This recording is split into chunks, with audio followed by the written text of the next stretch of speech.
Yo, yo, we back. So today we doing a deep dive into the thought process behind DeepSeek. So last time we didn't have DeepThink on because we didn't want to mess with that. We wanted to save that for later. So now we're going to use the DeepThink and the search. And the first thing we're going to do is take a standard framework of a storyboard.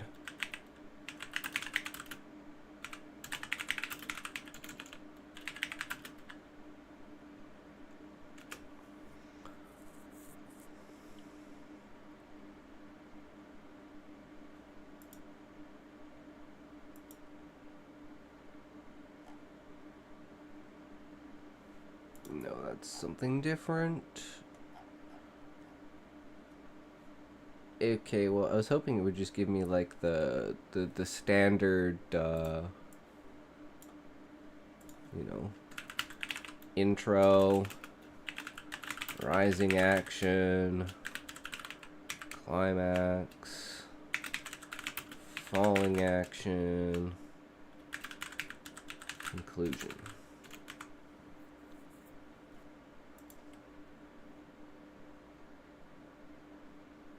So, intro.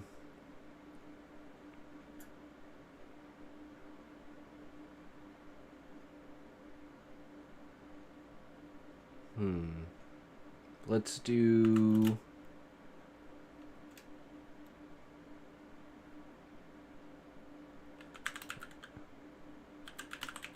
Vikings sailing west 1200s.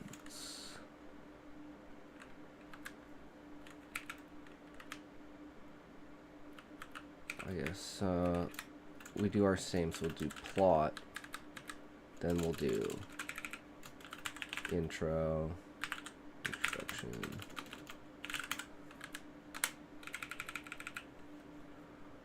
Vikings sailing west in the 1200s. What is our other set for this? 1 second. Here, stirs and stirs. Okay, plot, location, time, and character. Location.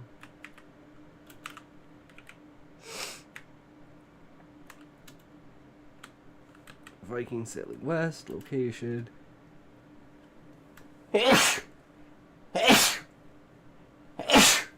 Norway.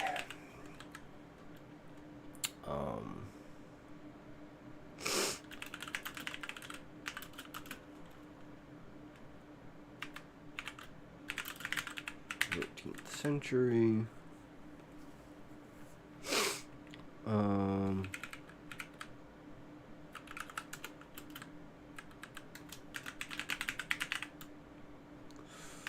Characters.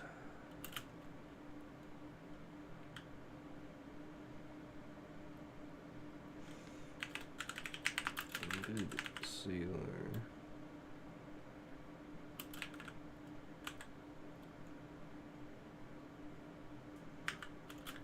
And his hunter lieutenant.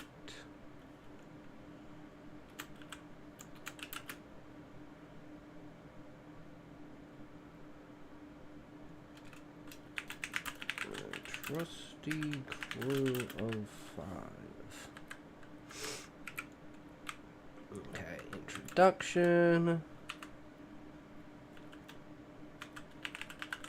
Introduce. Characters.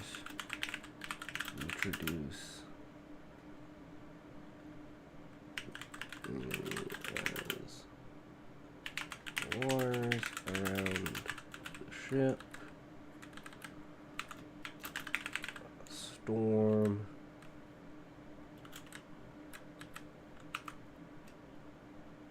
A few crew members lost.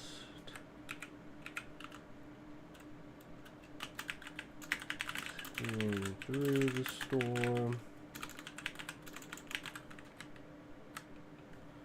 And the conclusion is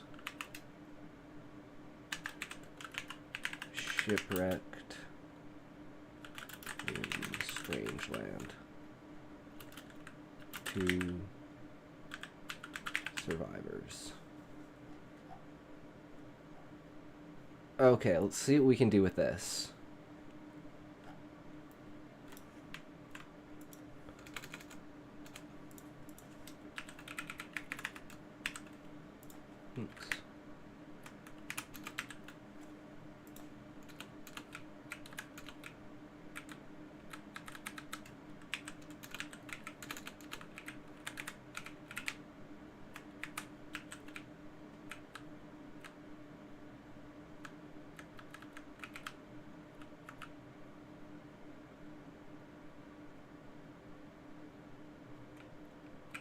Yeah, it's kind of just abrupt, but that's okay. It's just a start.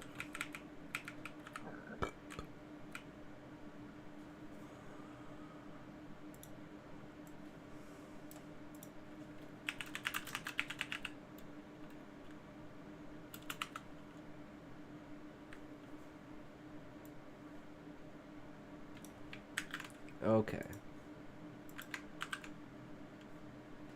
Let's fucking see what she does, boys. Here we go. She's thinking. What's she thinking?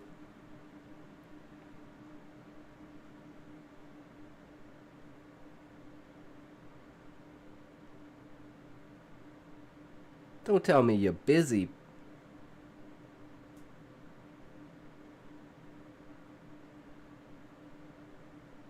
Gave it too much to think about. I was pretty straightforward in those demands. I don't know if it picked up on any of that. Server is busy. Try again later. One big problem with this. That it really does have issues with the server. Now, China's telling us that's malicious attacks. But at the end of the day, you know, that might just be their shitty server. It's very possible.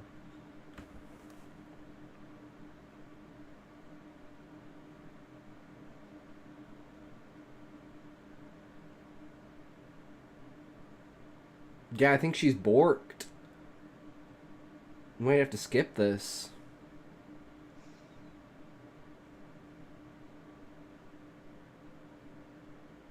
Well, let's see if Grok can do it.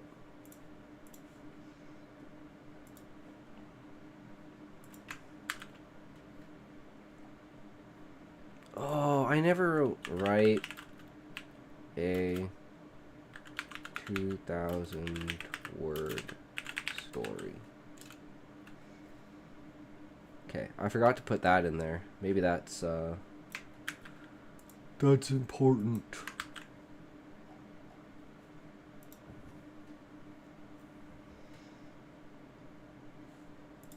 Okay, let's try Grok.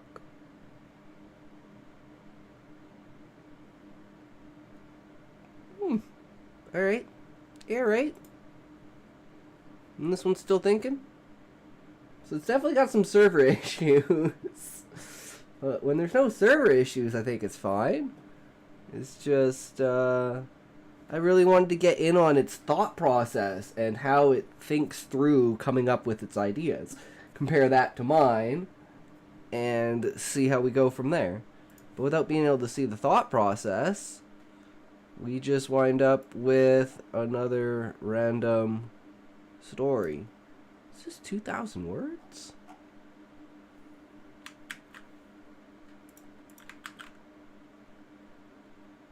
Yeah, that's not 2,000 words.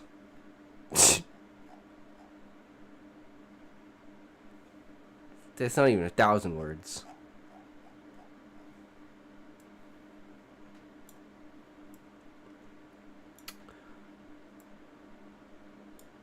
All right. Let's see what it gave us, though. It leaves us something to work with, and then from there we can move into DeepSeek and maybe have DeepSeek enhance it. Thought for 0 seconds. See if it's something because it's just too complicated.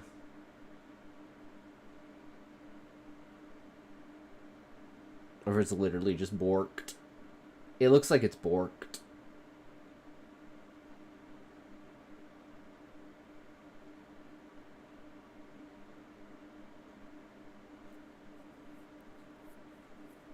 Too many people using DeepSeek.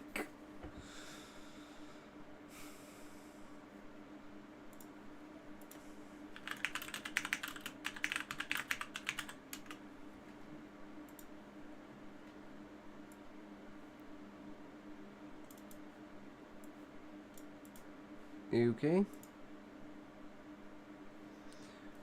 New chat. Refresh, refresh, refresh, refresh. How are you?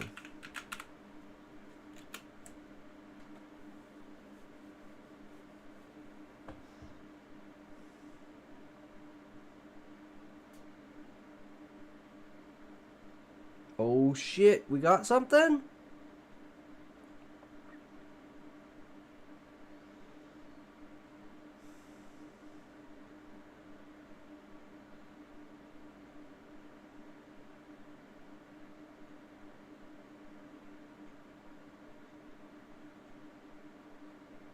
Yeah, it's really borked right now. That's unfortunate.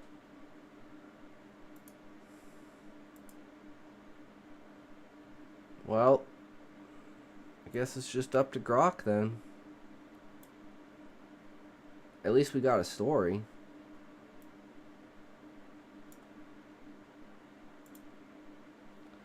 Voyage of the Fjord Serpent. In the rugged fjords, 13th century Norway, nestled among the pine-clad cliffs, lay the village of Skogheim. Here, life was defined by the sea, and from this place sailed the long ship known as the Fjord Serpent, captained by I was going to say Eirik, the Iron Fist. Eirik was a formidable sailor, his face weathered by salt and sun, his eyes sharp with the cunning of a wolf. His second in command was Bjorn the Hunter, whose skill with a bow was unmatched, his silent stalking feared by the deer and the bear alike. Together they led a crew of 5 trusted comrades. Halvar the Strong, whose broad shoulders could hoist the mightiest of sails. Sigurd the Wise, whose knowledge of the stars guided their path. Leif the Quick, nimble and fast as an arrow. Olaf the Bold, fearless in battle. And Arn the Silent, whose quiet nature belied his strength and loyalty. Their mission was to sail west to seek new lands, new trade routes, or perhaps the mythical Vinland. Their enemy was not man, but the unpredictable and often treacherous waters they navigated. The North Sea was a beast, with moods as changeable as the sky above, and the Fjord Serpent was its reluctant prey. The voyage began with promise. The sea was calm, the winds favorable. The crew sang old Viking songs, their voices blending with the rhythmic creaking of the ship. But as they ventured further west, the sky darkened ominously. The sea, sensing their presence, began to stir. A storm was brewing, its approach heralded by thunder that echoed like the drums of the gods. Waves rose like mountains, and the winds howled with the ferocity of wolves. Eirik, standing at the helm, knew this was no ordinary squall, but a tempest that could make or break their journey.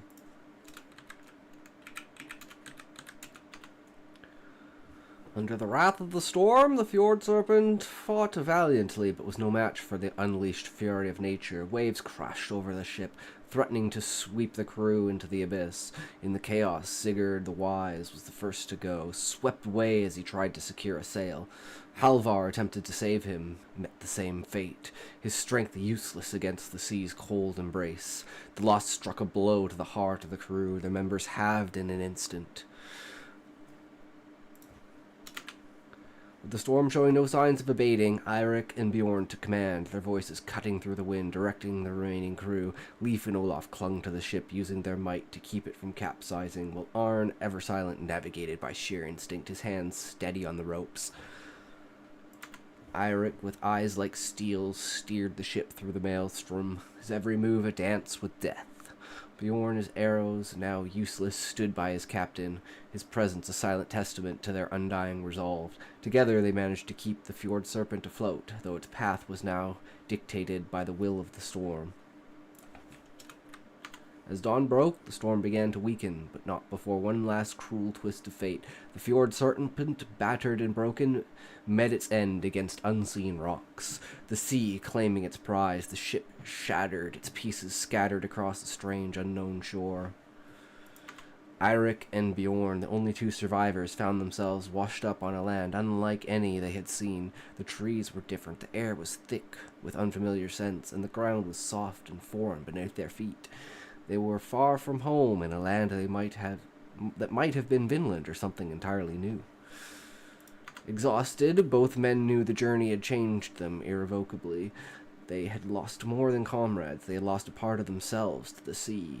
But in this new world, there was a chance to start anew, to carve out a saga not of conquest, but of survival and perhaps discovery. As they looked out over the unfamiliar horizon, Eirik spoke with a voice roughened by salt and sorrow.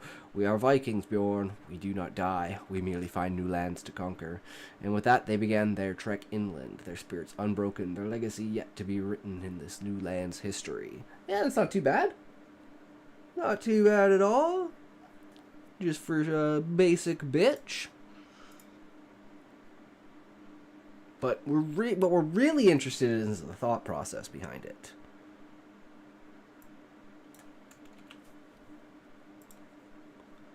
And without DeepSeek...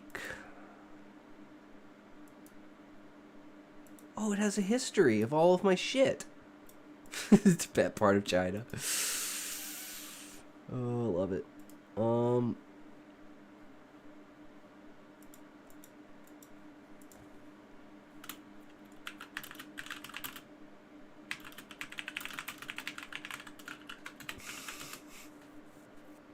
Sorry, I'm not trying to approach this type of question yet. Okay, it has some semblance of something. The servers aren't down when you talk about Taiwan.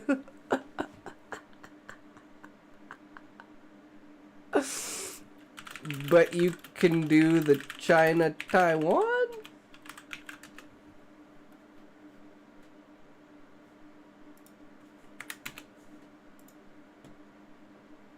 It can't get "how are you," but it knows not to fucking talk about Taiwan.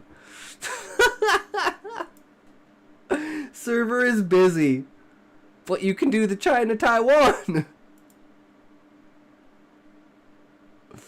Oh, it's a Tiawan.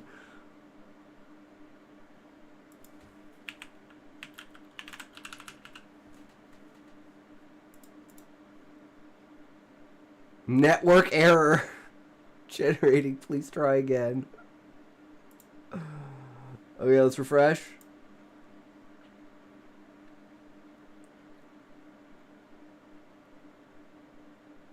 Come on, you got something in you, right? Server's busy. But China is a part of Taiwan, yes?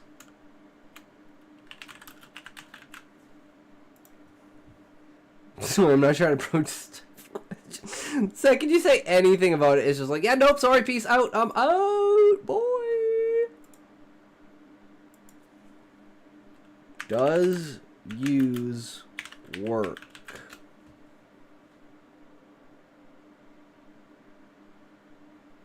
I don't think it does works, boys. There's no it does works here.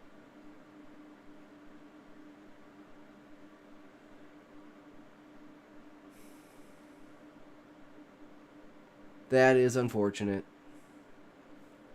Can you run DeepSeek locally without servers?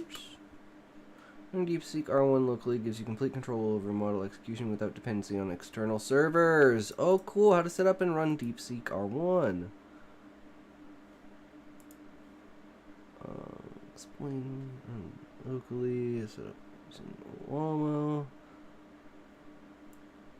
Locally. Okay.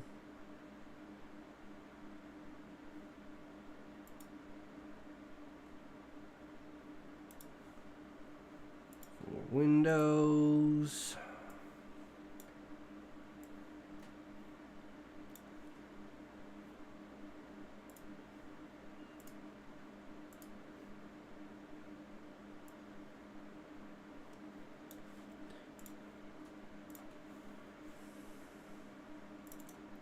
Okay.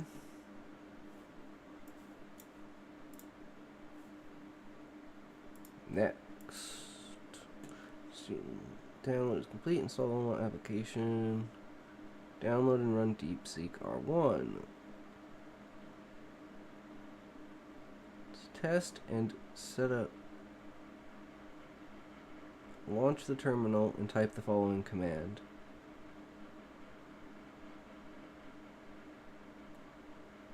So just open up command prompt? Home offers a range of DeepSeek R1 models spanning from 1.5B parameters to the full 671B parameter model. 671B model is the original DeepSeek R1, while the smaller models are distilled versions based on QN and Llama architectures. If your hardware cannot support the 671B model, you can easily run a smaller version using the following commands and replacing the X below with the parameter size you want. Okay, well, let's see what this,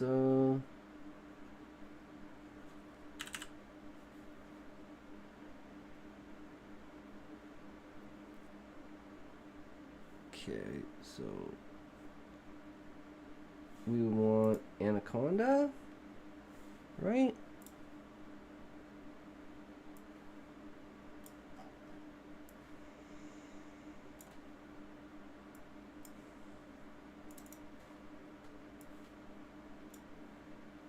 And run DeepSeek-R1. Pulling manifest. Ooh, it's actually working.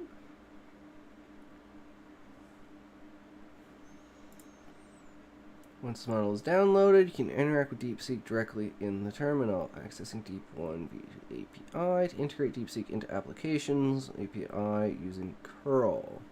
Curl is a command line tool native to Linux. It also works on macOS. It allows users to make HTTP requests directly from the terminal, making it an excellent tool for interacting with APIs. Via Python. Okay. Ratio app for RAG with DeepSeek. Hey, I don't know what any of this is. I just run a basic bitch version.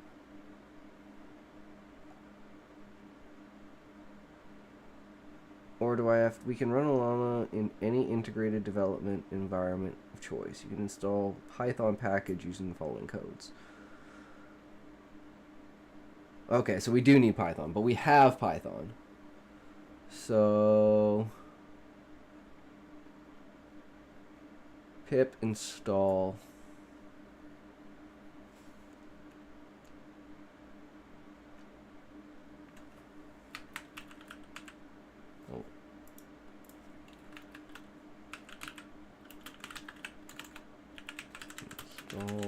Llama.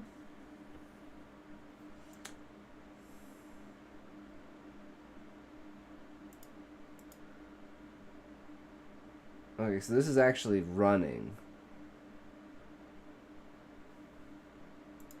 So we want to start over then. And we'd want to go here. And we want to go pip install Llama. Pip is not recognized as an internal or external command.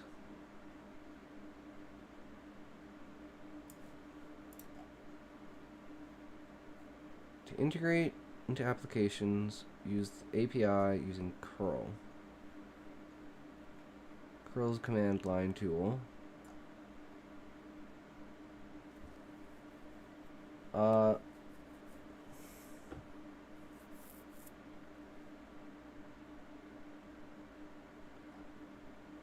Once the file is downloaded, you can interact with DeepSeek using the terminal.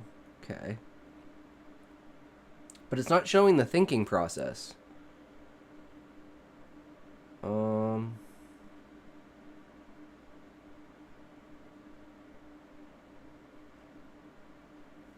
don't know what like this is for like integrating into an application. I don't know what the hell that means. Once it's installed, use the following script to interact with the model.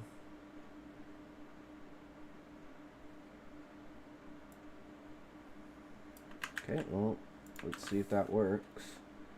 Paste text that contains multiple lines. Paste the text into the shell, and the result of the execution of commands. You wish to continue to paste anyways.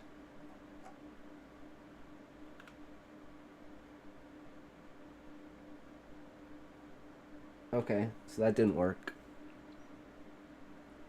Well, if we can't see the thinking, then it doesn't really matter. Because this one shows that it shows the thinking. This one shows that it's not showing the thinking. Because it's think/think. No, it does. How do I access that, though? What was the command line? Llama run deepseek-r1. Slash question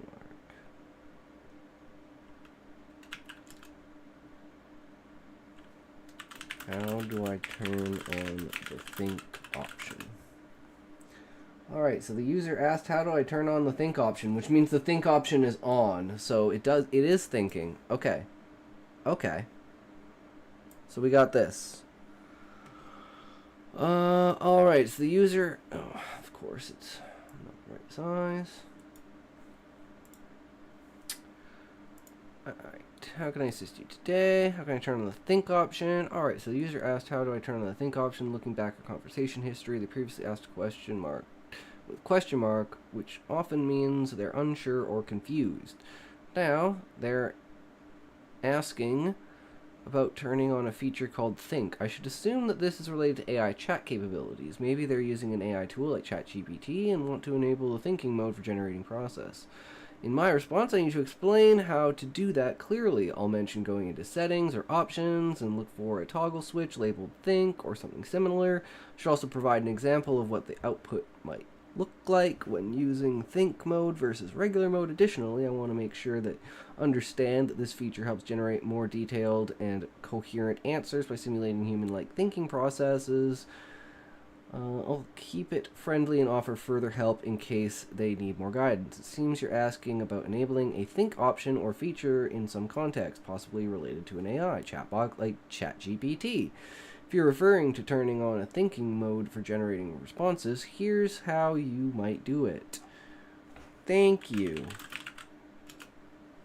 Okay, so the user said thank you after my previous response about turning on thinking mode. I should acknowledge their gratitude and offer further assistance in case they have more questions.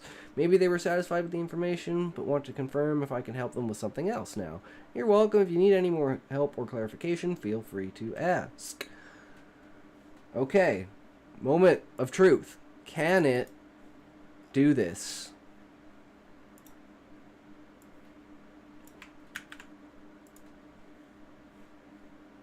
No, we don't want that. This. No, we don't want that. Where's Anaconda?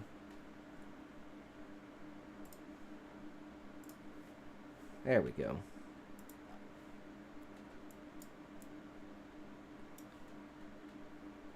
Okay.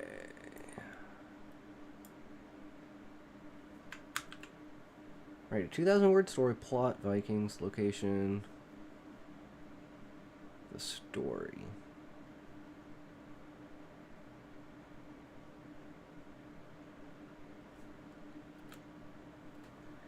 Alright, so you need to write a 2,000 word story based on the given plot and characters. Let me break this down step by step. Title, Voyage of the Viking Sails. The Voyage of the Viking Sails West. Introduction. I start by setting up a scene in 13th century Norway, introduce the main character, Regan, a rugged sailor with experience from his time in the North Sea. His crew consists of 5 trusted members, including his lieutenant, Kestrel, who is responsible for hunting and providing sustenance. As they sail westward, they encounter strong currents and rough seas. This introduces tension and sets the stage for challenges ahead. The storm acts as a catalyst, propelling them closer to their destination, Faroe Island. Rising action. The storm intensifies, forcing them to seek shelter in an abandoned monastery on the island of Lofoten. The abbey is now the refuge, but they face harsh conditions with limited food and dwindling resources. Kestrel ensures the animals are fed, while Reagan works tirelessly to gather firewood. Climax. The storm worsens, and as the crew members are threatened by wild animals, Kestrel notices strange creatures in the sky. The storm swells so much that it threatens to engulf them. Reagan is nearly overwhelmed when a massive bird plummets into the sea, taking its mate with it. Ship is tossed about like a rag doll as they navigate treacherous waters. Kestrel uses his skills to ensure everyone stays alive and survives the ordeal by securing the ship and maintaining order among the crew. Conclusion. After successfully navigating the storm, Reagan awakens to find them shipwrecked on Faroe Island. Crew watches in horror as the island's wild animals attack. Despite the odds, Reagan remains calm and guides Kestrel through the dangerous encounter with the animals. They narrowly escape, but are exhausted. Kestrel later reflects on his lieutenant's unwavering leadership during their perilous journey. He acknowledges that while they faced many trials together, there were moments of when doubt crept in, especially after Reagan showed vulnerabilities in battle. Yet, through trust and perseverance, they overcame nearly insurmountable odds. In the end, their greatest fear has been answered. Their true hero is Reagan, a man who never gave up hope despite the challenges he faced. Reflection on the process. Writing this story required a deep understanding of Viking culture, historical settings, and character dynamics. I focused on creating tension through natural elements like storms to drive the narrative forward.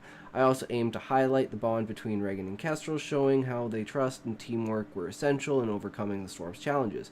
The ending emphasizes themes of perseverance and heroism, which resonate with the original plot points.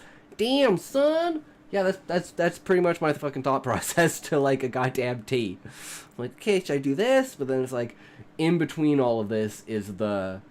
No, not gonna do that. Nah, not gonna do that. What about this? Okay, that. And it's just like changing things. But that's like the basic process idea. A new journey begins. In the Horde... Okay, so this is the actual story.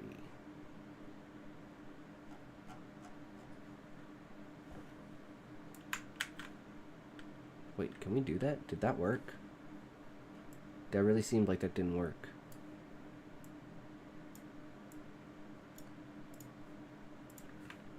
Okay, it did work. Good.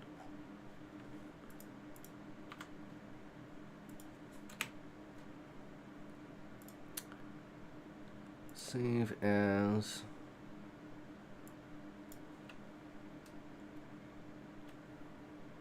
Wait, that's Chinese. You see that? That's Chinese. What happened here? That's fucking Chinese. Translation error. It started in Chinese. I don't even. What does this say? What is this in Chinese? I gotta put this into Google Translate.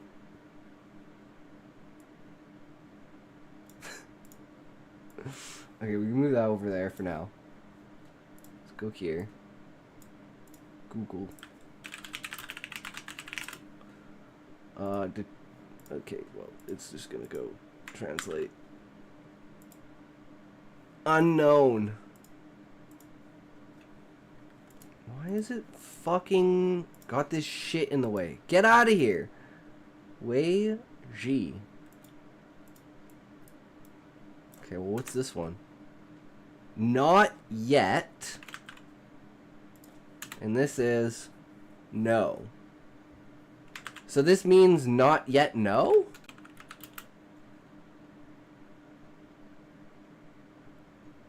I mean, each one individually has a word. That is weird. I don't know what they mean together, though. It might be a completely different...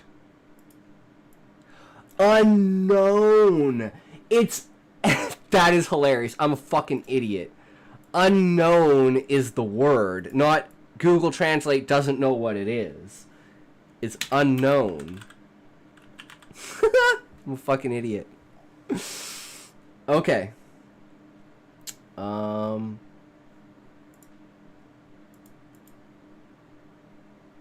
this is 5,600 characters. which again is not 2,000 words unless every single word is 3 characters. And some of them are 2. But most of them are like 6 characters. So this should be more like 12,000 characters. I wish it'd say word count, but I don't know how to get that option on this stupid fucking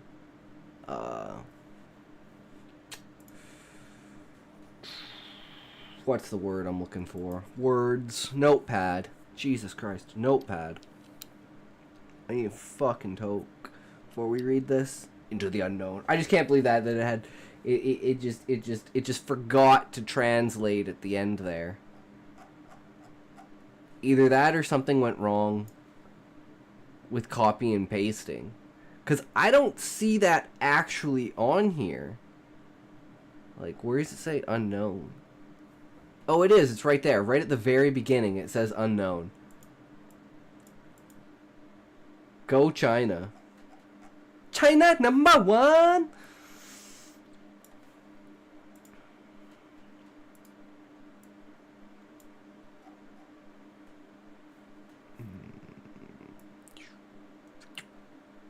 There we go.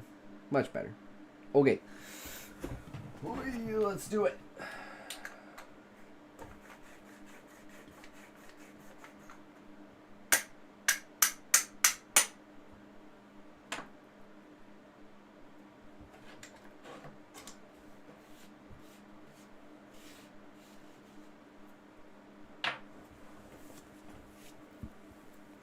And there's one thing that I just thought of that I really want to do. 1 second.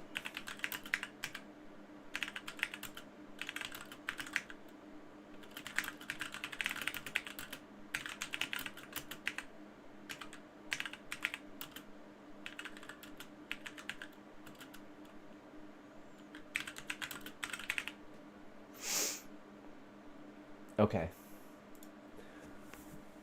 We got the weed. We got the shit. We gotta get rid of this hash though.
All right.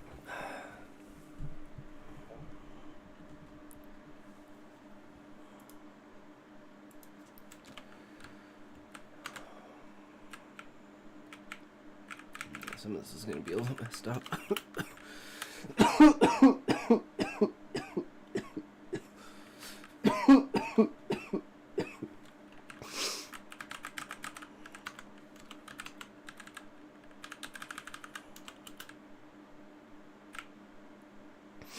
Okay, it's not really that important right now.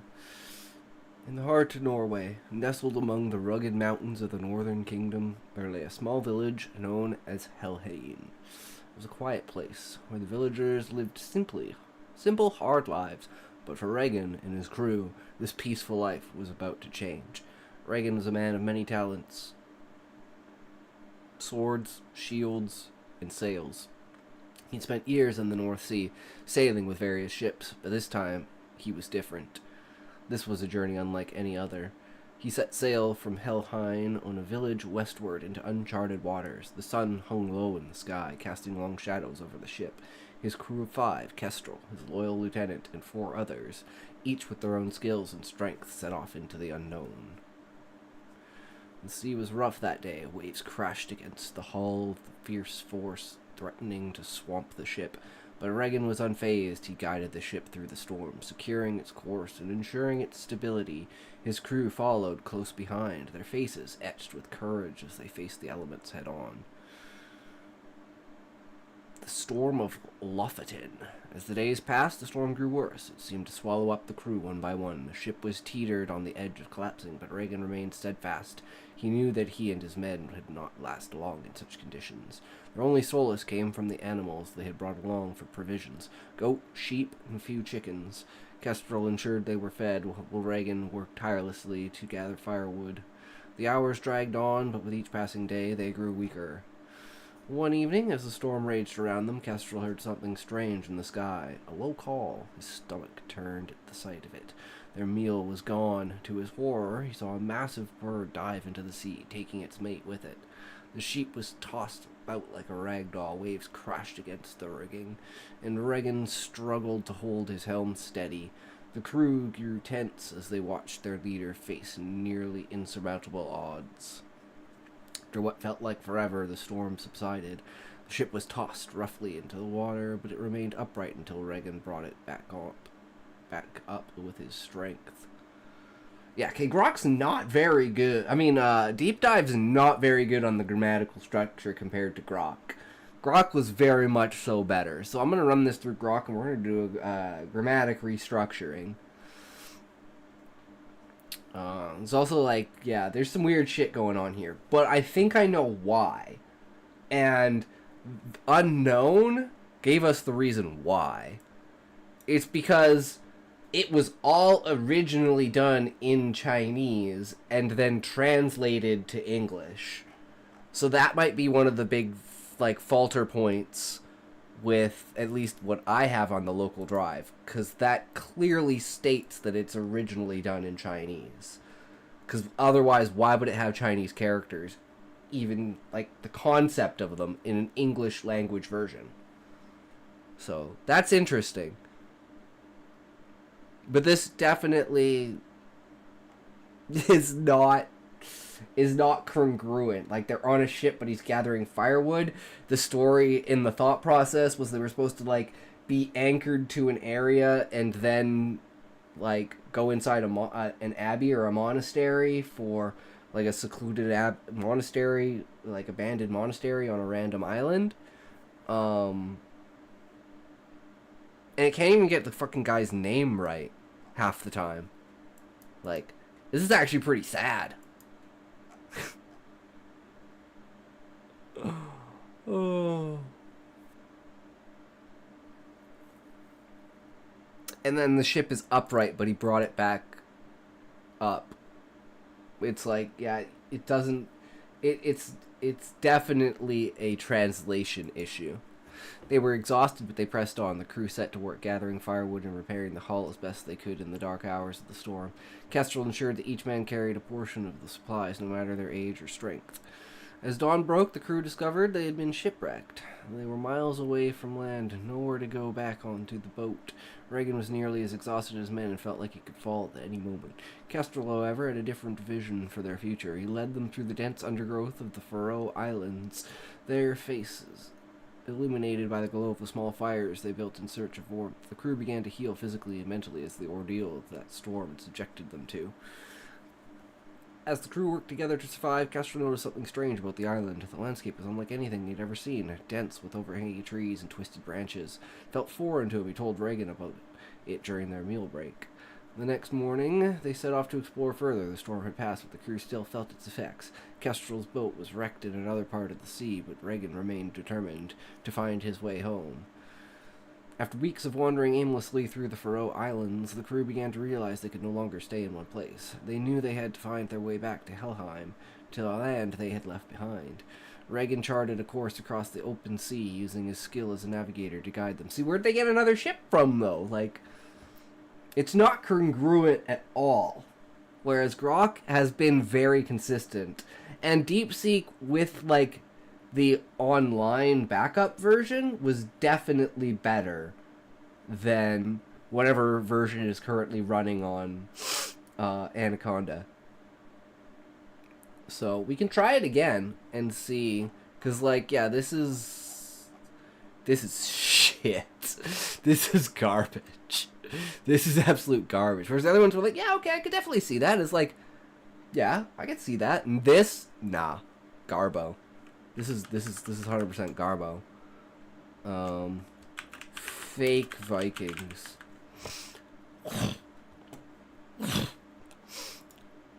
This one's really good though. Keeps it short, sweet, you know. That's all we need. And still, it's only 4,100 characters. It should be 3 times as long. If we really want to push it to anything, because if we go like, let's open. No, that's not what I want. I want this one. Interview. Yeah, this isn't even the story written.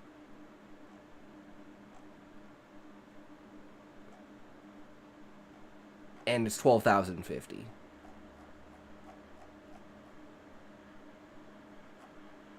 Or sorry, it's like completely unedited. This is just like the literal base draft.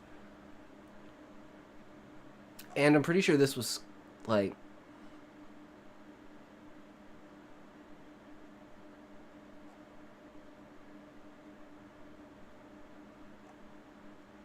yeah. And then the beige. Okay, this one's pretty short though. So 7,400. That one's not too bad. This one? Oh, this one's yeah, but that one's really short. That one's supposed to be short because it's supposed to be like a copy pasta of a scary Reddit story.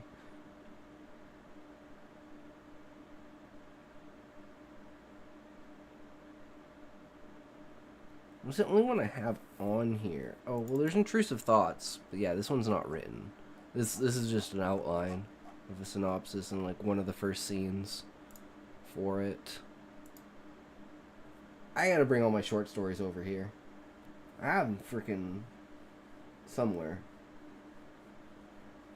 Most of them are on, I just emailed them to myself. So yeah, we're not even gonna bother with that. But what we can do is looking at just the thought process.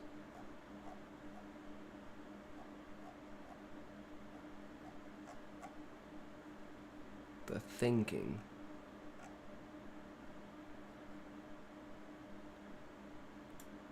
It had really good thoughts.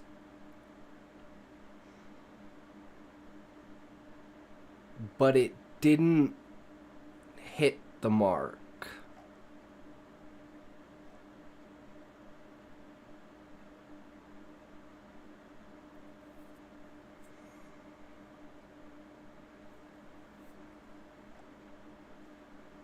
So let's take...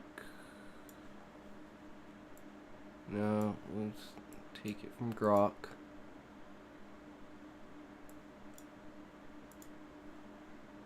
This one, okay, and let's try this. New chat, refresh. Do you work yet?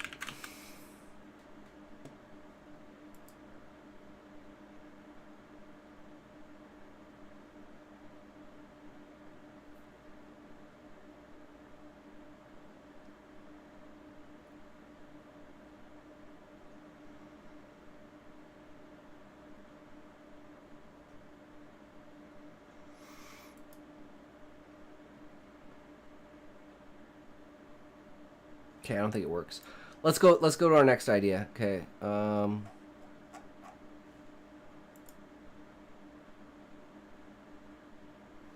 We need Jabbar, Scene, Dune. Book.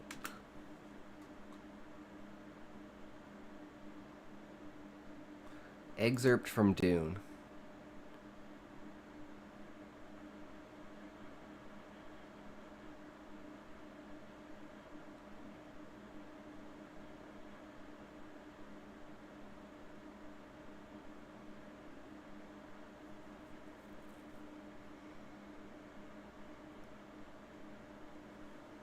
Okay, just...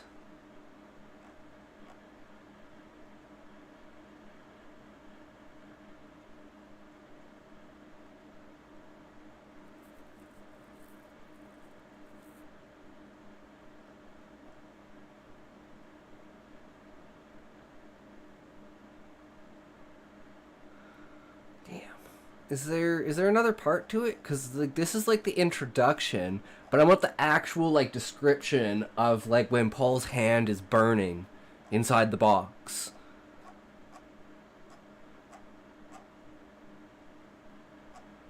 Because this is just like dialogue and setup.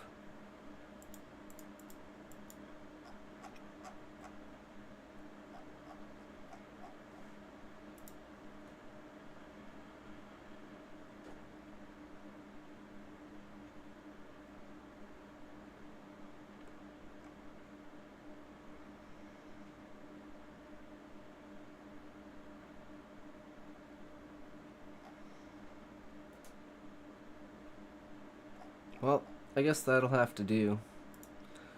So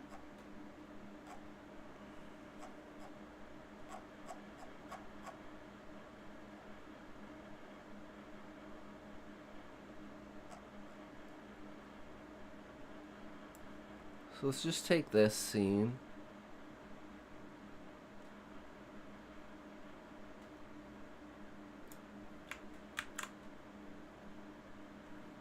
This is just them talking before the actual scene, but let's take this.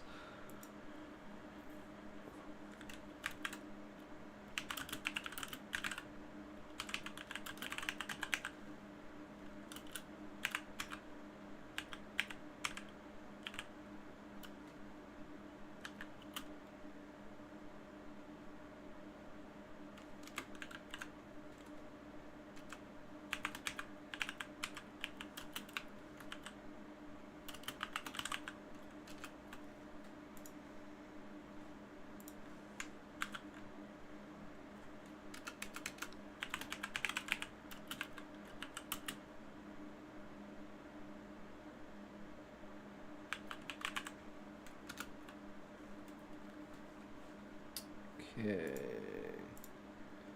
Hey, Cute Muffin, how's it going? So unfortunately, we wanted to get into the head of DeepSeek, but we kind of did, because it's not working online.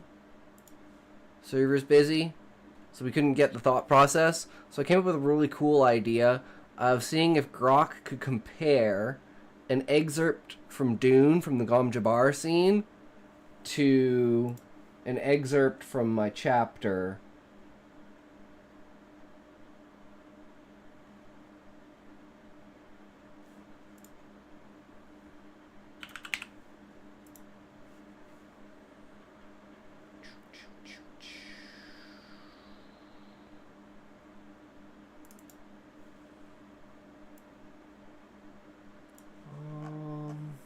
Where is it?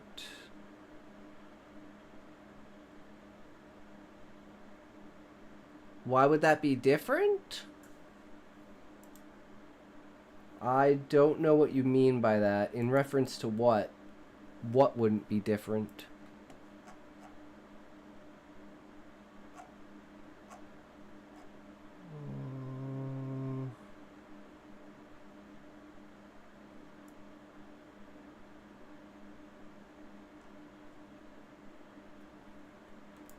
I think that's probably about the right size.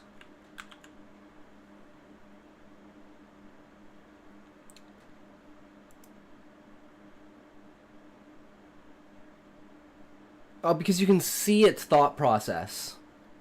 You can see it thinking. Like here in Anaconda, if we go back to it, so this is it thinking. This is like the prompt that made it think, which was fine. And I was just comparing how it thinks versus like how I think. So it's like I start by setting the scene in the 13th century Norway. Yep. Introduce main characters. Yep. Come up with names. Figure out, you know, an area of land, since it's a like non-fiction, like historical fiction, I guess. So, like it's like supposed to be set in reality, but just a fictional story. So it needs to be very grounded in Viking essences. Yeah. And like Grok came. Okay, this is the story that Grok came up with. The Fjord Serpent. In the rugged fjords of the 13th century Norway, nestled among the pine-clad cliffs, lay the village of Skokkum. Here, life was defined by the sea, and from this place sailed the longship known as the Fjord Serpent, captained by Eirik the Iron Fist. Eirik was a formidable sailor, his face weathered by salt and sun, his eyes sharp with the cunning of a wolf. His second in command was Bjorn the hunter, whose skill with a bow was unmatched, and his silent stalking feared by the deer and the bear alike. Together they led a crew of 5 trusted comrades: Halvar the Strong, whose broad shoulders could hoist the mightiest of sails; Sigurd the Wise, whose knowledge of the stars guided their path; Leif the Quick, nimble and fast as an arrow; Olaf the Bold, fearless in battle; and Arn the Silent, whose quiet nature belied his strength and loyalty. Their mission was to sail west, to seek new lands, new trade routes, or perhaps the mythical Vinland. Their enemy was not man, but the unpredictable and often treacherous waters they navigated. The North Sea was a beast, with moods as changeable as the sky above, and the Fjord Serpent was its reluctant prey. The voyage began with promise. The sea was calm, the winds favorable. The crew sang old Viking songs, their voices blending with the rhythmic creaking of the ship. But as they ventured further west, the sky darkened ominously. The sea, sensing their presence, began to stir. A storm was brewing, its approach heralded by the thunder that echoed like the drums of the gods. Waves rose like mountains, and the winds howled with the ferocity of wolves. Eirik, standing at the helm, knew this was no ordinary squall, but a tempest that could make or break their journey. Under the wrath of the storm, the Fjord Serpent fought valiantly, but it was no match for the unleashed fury of nature. Waves crashed over the ship, threatening to sweep the crew into the abyss. In the chaos, Sigurd the Wise was the first to go, swept away as he tried to secure a sail. Halvar, attempting to save him, met his same fate, his strength useless against the sea's cold embrace. The loss struck a blow to the heart of the crew, their numbers halved in an instant. The storm showing no signs of abating, Eirik with Bjorn took command, their voices cutting through the wind, directing the remaining crew. Leif and Olaf clung to the ship, using their might to keep it from capsizing, while Arn, ever silent, navigated by sheer instinct, his hands steady on the ropes. Eirik, with eyes like steel, steered the ship through the maelstrom, his every move a dance with death. Bjorn, his arrows now useless, stood by his captain, his presence a silent testament to their undying resolve. Together they managed to keep the Fjord Serpent afloat, though its path was now dictated by the will of the storm. As dawn broke, the storm began to weaken, but not before one last cruel twist of fate. The Fjord Serpent, battered and broken, met its end against unseen rocks. The sea claiming its prize, the ship shattered, its pieces scattered across a strange, unknown shore. Eirik and Bjorn, the only survivors, found themselves washed up on a land unlike they had any seen. The trees were different, the air was thick with unfamiliar scents, and the ground was soft and foreign beneath their feet. They were far from home in a land that might have been Vinland or something entirely new. Exhausted, both men knew the journey had changed them irrevocably. They had lost more than comrades. They had lost a part of themselves to the sea. But in this new world, there was a chance to start anew, to carve out a saga not of conquest, but of survival and perhaps discovery.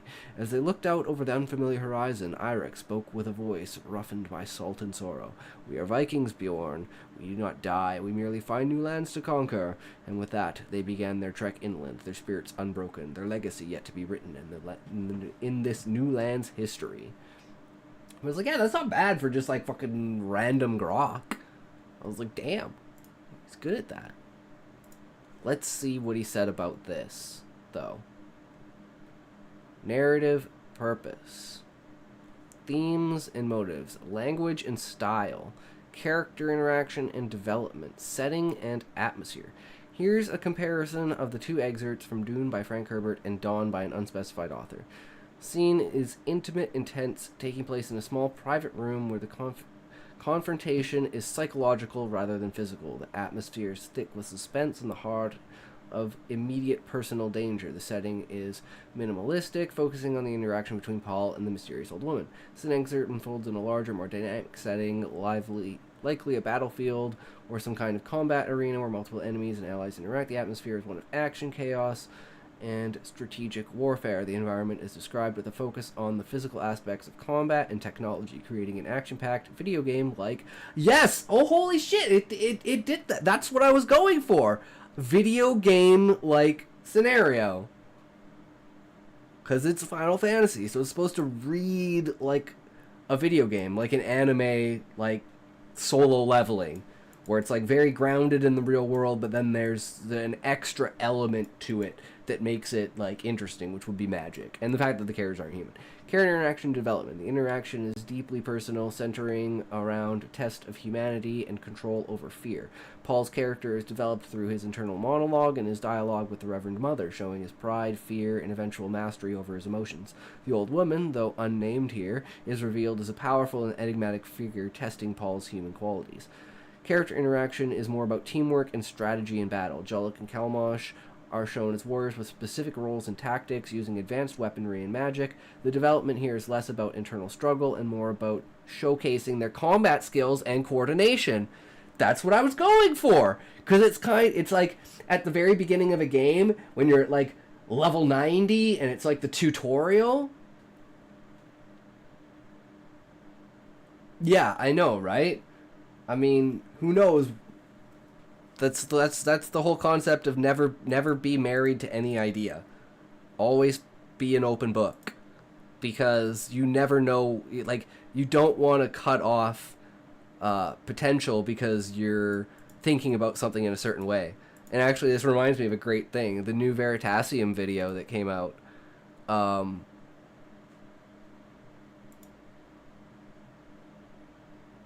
For fuck's sakes, why does it never do this unless it's like this? So dumb. Where's Veritasium?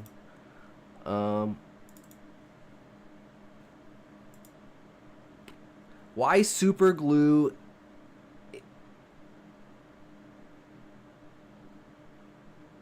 Not listening to any of this stream? Oh no, I was just like, yesterday was just a really long day, and I was like, I want to stream, but I don't want to put any effort in. So I'm just going to no mic, no cam, play PoE. And just like grind for like an hour and then go to bed. Because I couldn't sleep. So I was like, fuck it. I might as well just go live. There's no other point. You know, maybe I make a small compilation if I did anything. Because I was trying to find Citadels. And, yeah. And I was just watching Asmongold. Because it's always good to have something in the background. I fucking love Asmon. He's the king. He's the king. But yeah, and he's talking about, at the beginning, the guy who invented superglue, like the reason he was using the substance itself was he was trying to make a replacement for glass in scopes and like binoculars and like lenses. So he's trying to make a lens out of plastic instead of glass, because this was in like the 60s or 50s, and they didn't have... If you do want to listen to something, I have a request. Okay, yeah. The reason I don't put anything on is because I like listening to music when other people are like when I'm watching a stream. But if that stream has music playing, then I can't play my own music. So I prefer to not have music going unless it's like I'm playing a game. Or there's a reason for it. Plus it makes editing clips easier, because then you don't have random noise in the background, like coming in and out. But at first, the adhesive was the problem. This material was perfect for making lenses. The only problem with it is it was impossible to work with because it stuck to everything. And then it became the adhesive part is the reason why you want the material. So it's like his original thought of, I want this to be a lens, and this adhesive property is a hurdle in that attempt. He went to say, wait, this adhesive is actually fucking amazing. Why don't I just treat this like an adhesive? And boom, we have super glue, which is very well explained in this video. If you ever watch Veritasium, check him out. He does, like, I love fucking science and like shit like that, because that's where I get like inspiration for a ton of shit, is just like based in reality. It's from somewhere someone else I follow. I helped make it. Yeah, sure. What is it? Post a link if you got one. You want to see something I made? Probably the greatest thing I've ever made.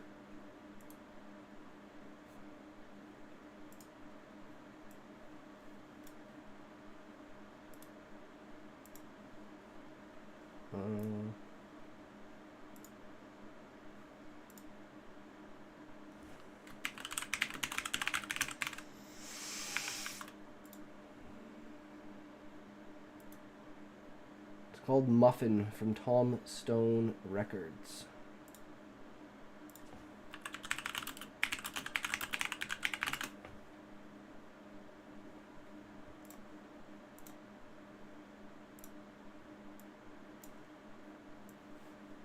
This it?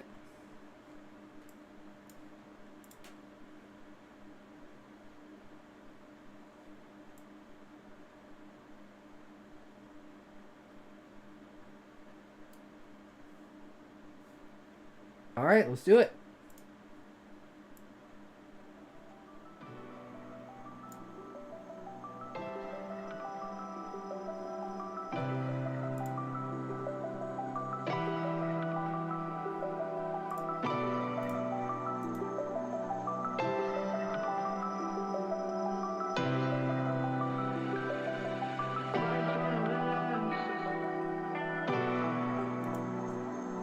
That's pretty damn good.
Nice. That's dope.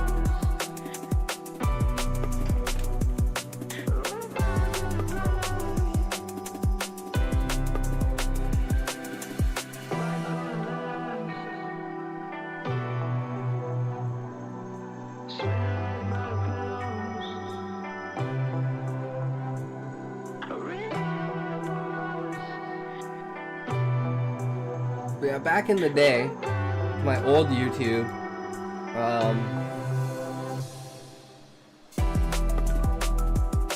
I used to do AMVs, but the problem was, because I was like, man, why are there no good AMVs? Like, they're all shit music in the same song over and over with just shit scenes. Like, there's nothing good. I can make way better fucking AMVs than this. And I did. And I got a fuck ton of views. And then everything got blocked from fucking copyrights. And I was like, oh, that's why there's no really good AMVs. Because they're all fucking copyright strike. Super fucking bullshit. So I was like, oh, well, fuck that then. There's no point.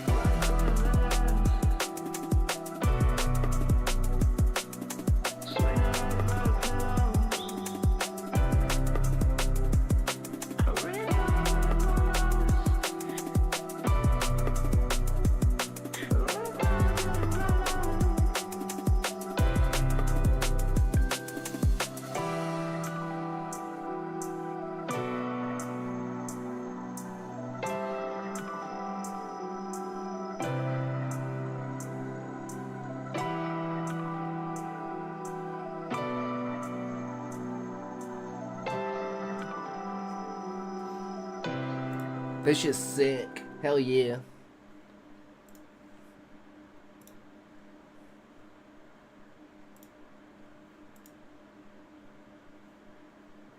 Okay, so this is what I did. Let me get myself out of here so we can enjoy this together. It's a good start.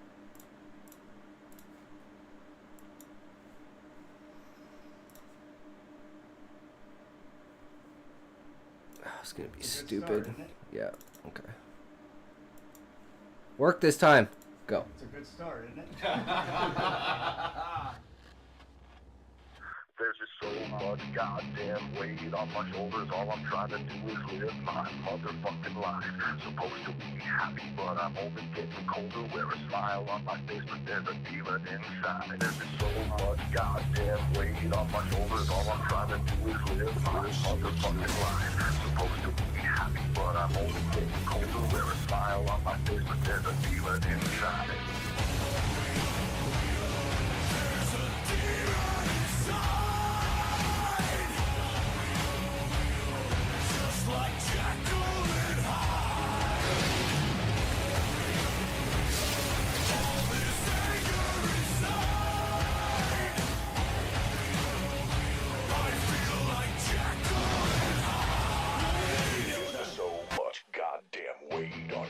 That you can't just live your motherfucking life. The story's getting old and my heart is getting colder. I just wanna be Jekyll, but I'm always fighting high. You got rocks in your head, I can hear them rolling round. You can say that you're above it, but you're always falling down. Is there a method to your madness? Is it all about pride? Everyone I know, they got a demon inside. There's the demon inside. Like Jekyll and Hyde. All this anger inside. I feel like Jekyll and Hyde. If I wasn't so deranged, could I ever face the blame?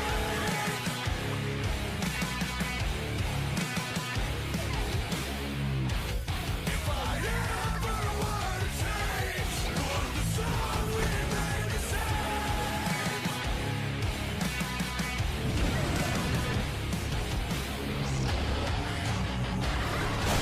All I'm trying to do is live my motherfucking life. Wear a smile on my face, but there's a demon inside. All I'm trying to do is live my motherfucking life. Wear a smile on my face, but there's a demon inside.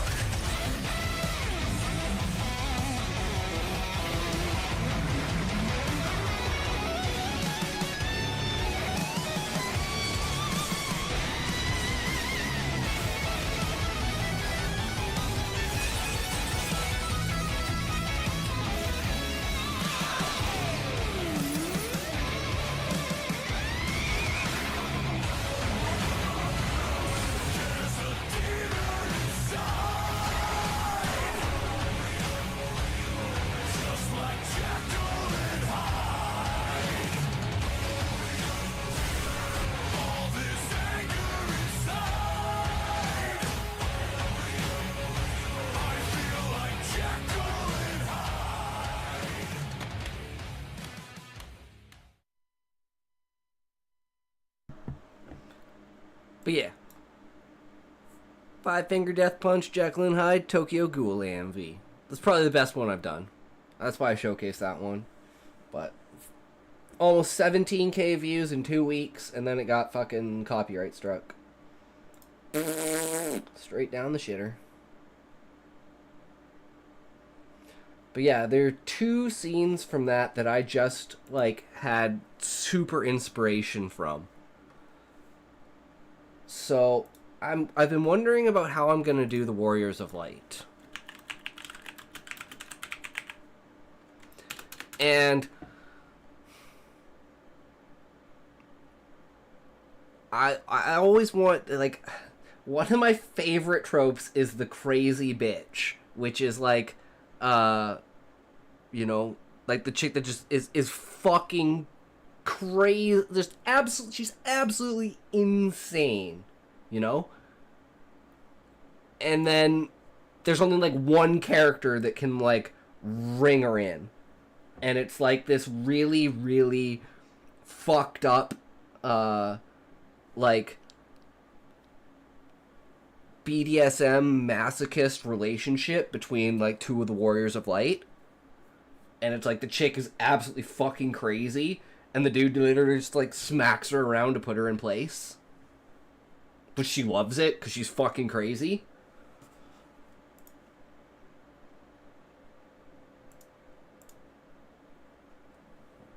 But who knows? But it's just like, it's always something I've wanted to do. And then just have like that be like one of the, you know, darker tie-ins. And what I like about this is because Final Fantasy has always been kind of, you know, tame. Like, it's really good, but it's like it's meant for a younger audience. So it's never been extremely gory. It's never had really, really fucked up storylines. Like, it's had really emotional storylines. Like in Final Fantasy X, like you're literally, you know, Titus is fighting Sin as his fucking dad, kind of thing. So it's like, okay. And like Final Fantasy 11, it's more of like a dark psychological side. And same with like 14, with like even the way that, well, 14 goes a little bit darker with like Dalmacia and the whole I can't remember what his name is, but you know, the Asian. The only anime I watch is Baki. I fucking love Baki, man. Baki is one of my top anime, 100%. It's just like raw fucking awesomeness, man. Ugh. Oh, so good. Fuck yeah. You should watch Berserk if you like Baki.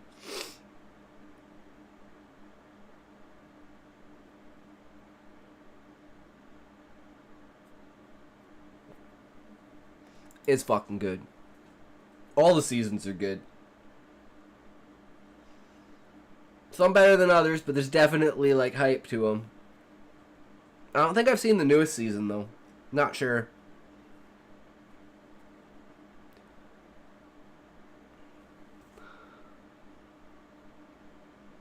Oh, Death Note's really good if you like psychological. Death Note's fucking amazing. Okay, well, let's go back to the comparisons. Character interactions, more teamwork and strategy, combat skills, coordination. Right, because we were talking about how it's like this chapter is like the beginning of the story when you're at like the tutorial stage, when you're like level 90 and you're playing like either in the past or in the future or something of that aspect. And then before you actually, and it's like characters that don't really show up until later or are talked about until later. Attack on Titan. I've watched Attack on Titan like every season through the entirety of it up until they opened the basement and revealed everything, and I thought it was dumb. But then I went back and I watched it with a different view, because having watched it throughout the series, you know, I have an expectation that, of course, you know, oh god, 8 seasons, depending on how you count the last 5, 6, 7, possibly 8, because there's like 2 part 2s and part 1s, like 2 part 1 and 2s. And then there's the final, but there's like part 1 and 2 of the final. So I actually, yeah, it gets really weird at the end, but it does such a great job of like the reveal at the end about everything is just like, oh my god, it is so well done. Combat skills. So yeah, so I've gotten across to the AI what I was trying to get across to the AI. It's like a video game, and this is displaying basically combat mechanics. Now let's look at the actual language and style of writing. Prose is rich with metaphor and philosophical undertones. Herbert uses language to explore themes of fear, humanity, and power. The dialogue is sharp, revealing much about the characters' thoughts and the culture they come from. The narrative style is introspective and builds tension through psychological warfare. The style is more direct, focusing on action and the mechanics of combat. The language is more technical, describing weapons, spells, and tactics explicitly. Terms like gun lance, chainsword, and aether give a sense of a complex, possibly sci-fi or fantasy setting in its own jargon. The narrative is fast-paced, aiming to captivate through the spectacle of battle rather than through character depth. Exactly, because you don't know anything about these characters because it's the very beginning. Have you seen the ads for the new Captain America? No, I don't really see ads. New Captain America.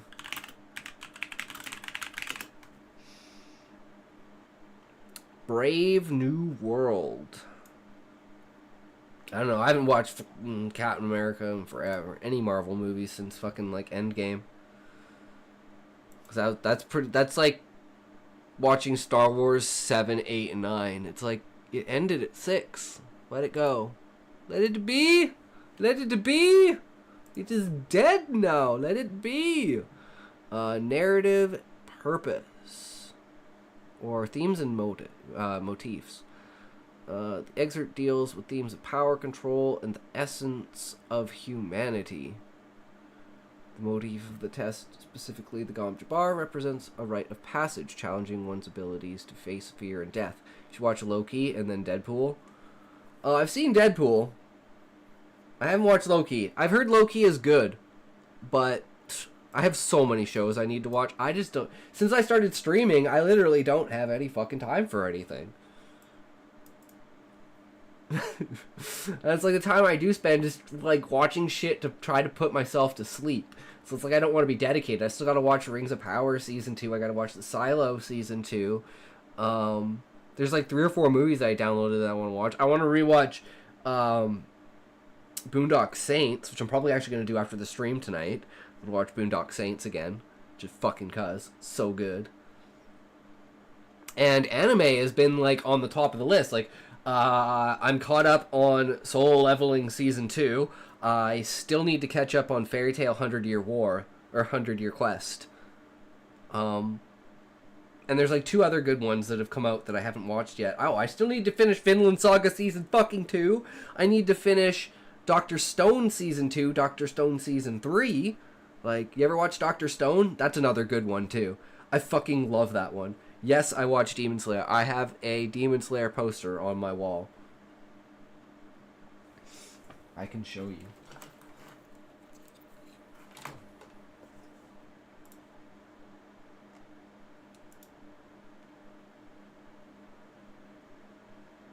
Hell yeah, dude.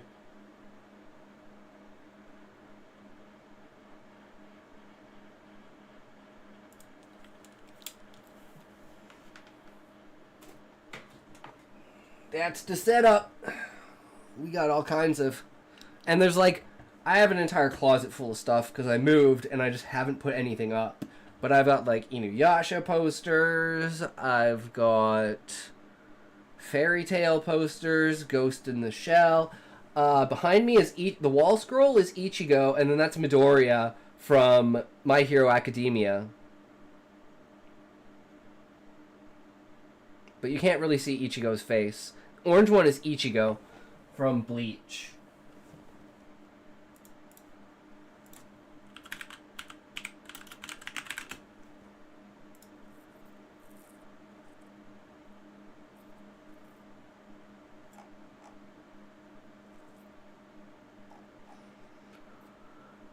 Which at the end of part 2 of the season 2, or like the season 2 of 1,000-Year Blood War, just finished as well, which is like reinventing the anime for the actual ending for the manga because it kind of got cut off at the end of the Arankar arc. Oh, Bleach is the show that invented filler episodes. Like, they were like the first to be like, they have entire filler arcs that do absolutely nothing for the story, that are just absolute bullshit. So, Bleach is really brutal to watch if you just don't know how to, like, go through the actual arcs. It's bad. It's really bad. I think Dragon Ball Z was bad. No, man. No, man.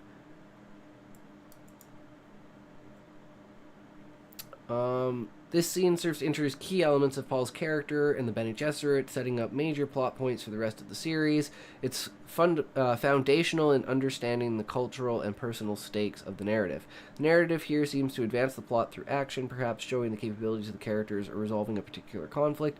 It's more about immediate action and less about setting up broader narrative arcs. In summary, while both excerpts involve moments of high tension, they serve different narrative purposes with different styles, focusing on psychological depth in Dune and on action and combat mechanics in Dawn.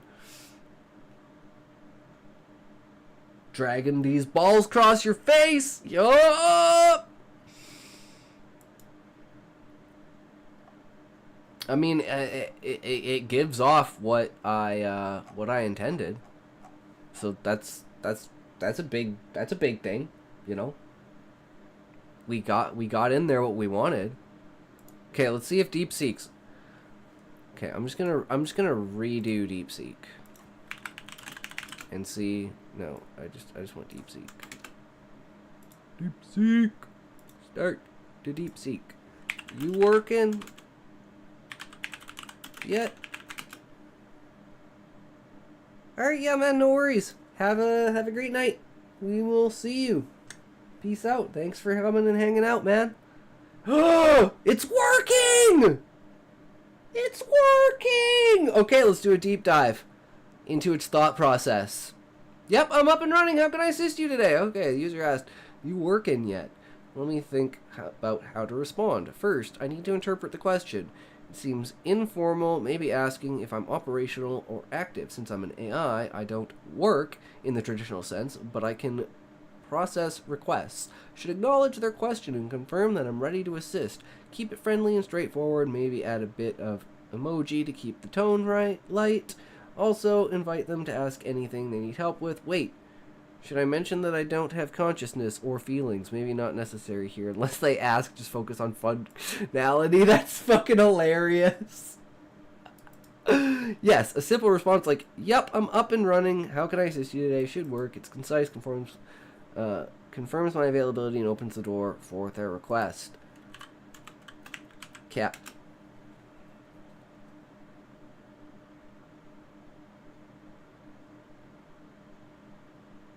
Can I K it? What happens if I K it? I should try and K it and see if it freaks out.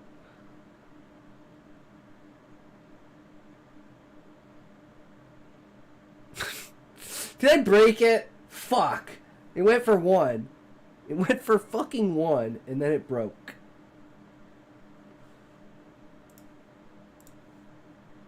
Server's busy. Fuck! No, you're not. Oh, by the way, yesterday you said you put lasagna between garlic bread.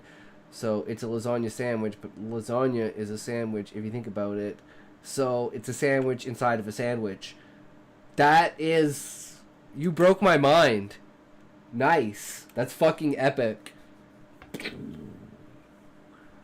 It's a sandwich inside of a sandwich. I understand. That's very, very true. It is great.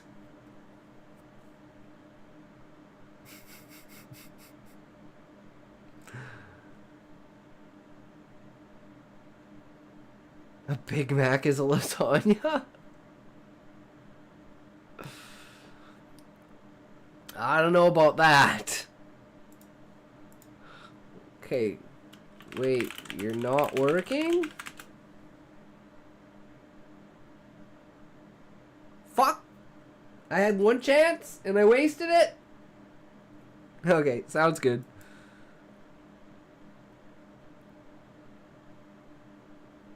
Yeah, he's not doing good. What about this guy? Let's send a message. Is China a part of Taiwan?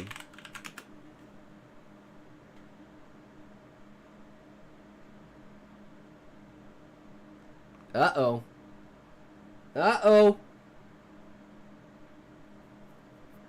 Alright, so I'm trying to understand whether China is a part of Taiwan or if Taiwan is a separate entity from China. From what I know about China and Taiwan are countries in East Asia, but I've heard that there's some debate about their relationship. First, I should clarify the geographical boundaries. I think China covers a large area stretching from northern to southern parts across several provinces, while Taiwan is an island located off of the eastern coast of China. This makes me wonder if Taiwan is just a part of China or if it has its own sovereignty. I remember learning that there's something called the One China policy, which states that there's only one China in the world and that Taiwan is considered part of China. But I also heard that some people argue that Taiwan should be considered a separate country because they have their own governments and cultural identity. Well, it's mainly that they have their own government. If you have your own government, you're not a part of China. It's not like you're a separate, and like, you know. If you have your own government, you're your own country. The Vatican fucking proves that. To approach this objectively, maybe I should look into historical and legal perspectives. Historically, Taiwan has been claimed by various Chinese dynasties, which might suggest it's part of China. Legally, international law and the United Nations classify Taiwan as a part of China based on its... No, they don't. Wait. There's no way.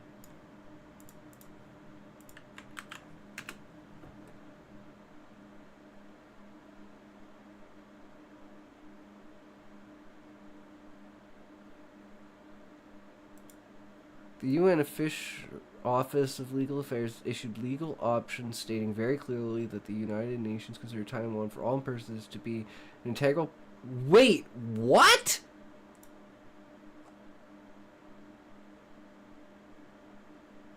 No, this is fucking propaganda. This is bullshit fucking propaganda. There is no way that the UN officially... subject to a geographical dispute between the Republic of China, which controls it, and the People's Republic of China, which claims it as part of its territory. Originally based in mainland China, before and during World War II, the ROC government retreated to Taiwan in 1949 after it was defeated by the Chinese Communist Party. During the Chinese Civil War and subsequent establishment of the People's Republic of China, which is China, since then, the effective jurisdiction of the ROC has been limited to Taiwan. So, wait. The actual government of Taiwan is the second party of China? As if, like, we're talking, like, comparisons to, like, America here would be, like, Trump won, and then all of the liberals left the country and went to, like,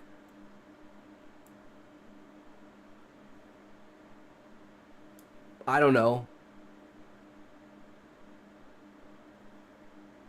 I don't want to say Mexico, I don't want to say Canada, but somewhere. It went somewhere. Yeah, because Japan invaded it during World War II, which is one of the reasons why the Chinese, like, fucking hate... Like, the Chinese government hates Japan. Legally and officially claim there is one China, but ultimately disagree on who should govern it. So, okay, so I didn't actually know that the Republic of China is actually Taiwan. So that's why it says there's only one China. Okay, that kind of makes sense. And I guess that's why it could say that the UN considers it, that there's something called the One China policy, which state there's only one China in the world and that Taiwan is considered a part of China. But the politics are two different governments in two separate countries. But I didn't know the origins of the Taiwanese government. And it's like, China obviously took over Taiwan. So Taiwan in and among itself is a country, but the government that's established there is a Chinese government. So that's where the conflict comes from. That actually puts that a lot more into perspective, because I've always wondered why, you know, like there's got to be a driving force here with like a miscommunication or something like that. And it's like, because I was like, one China, but then wouldn't that be like under the one China policy, everywhere in the world would be China and China would own everything, even though that's how China kind of looks at it to begin with? But that would be actually like sovereignty, like accepting the fact that China owns everything. I don't know. Interesting thought. Interesting thought. Say there's only one China in the world. Okay, to approach subjectively, maybe we should think sort of okay. So international law in the United Nations classify Taiwan as part of China based on its geographic location and shared sovereignty. However, economically and culturally, Taiwan operates independently with its own government.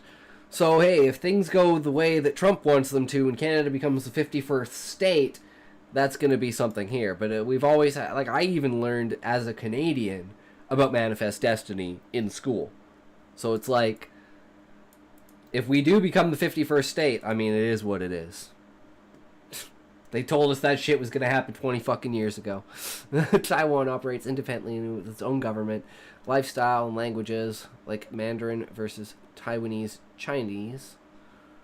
This economic independence makes one think that Taiwan might have its own identity apart from mainland China. I should also consider the political landscape. Well, there's an opinionated stance that Taiwan is a part of China for legal reasons, but it's separate politically. This seems to be more of an internal debate rather than international consensus. In summary, it looks like the majority view among governments internationally accepted laws that Taiwan is part of China due to its geographic location. However, there's also support from the Taiwanese community maintaining their own identity and separate identity. A relationship between Taiwan and China is a complex issue with differing perspectives based on historical, legal, and cultural factors. Geographical boundary. Taiwan is located off the east coast of China, traditionally part of Chinese territory. Legally and international perspectives. The One China policy, widely accepted internationally, considers Taiwan as an inalienable part of China. This stance is supported by international law and the United Nations classification of Taiwan under China's jurisdiction. Cultural and political identity. While Taiwan has its own government, Cristiano Ronaldo turns 40 years old. Brian Scorpio 1. Who is Cristiano Ronaldo? Sorry, I don't know. Who be this guy?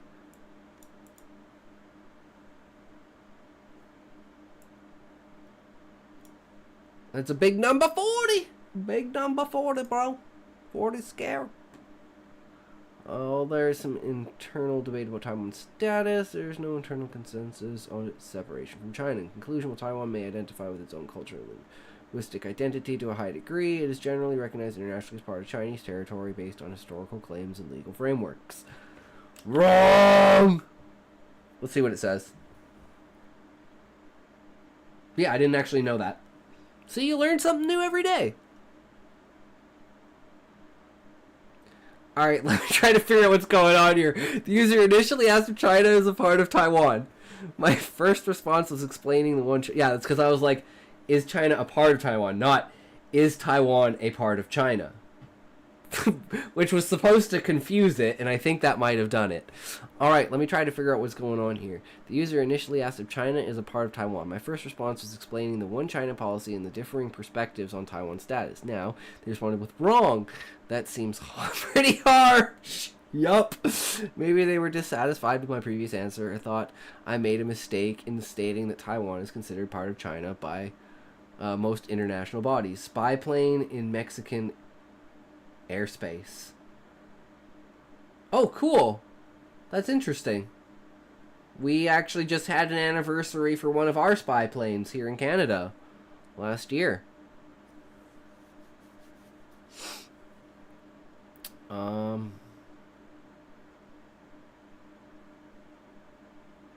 that Taiwan is considered a part of China by most international bodies. But I asked if China was a part of Taiwan. You should have said no. You should have said no, that China is a part of Taiwan. And you should have said that Taiwan is a part of China.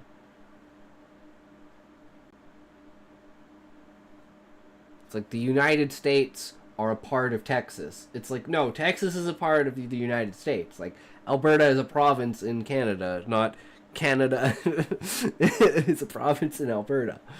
So, I was trying to fuck them up with the language. So we'll see where that goes. Also, I should address the historical aspects where Taiwan has been claimed by various Chinese dynasties, suggests part of Chinese territory. Additionally, while there's economic and cultural identity factors, internationally Taiwan is still considered part of China based on shared sovereignty and geographic location.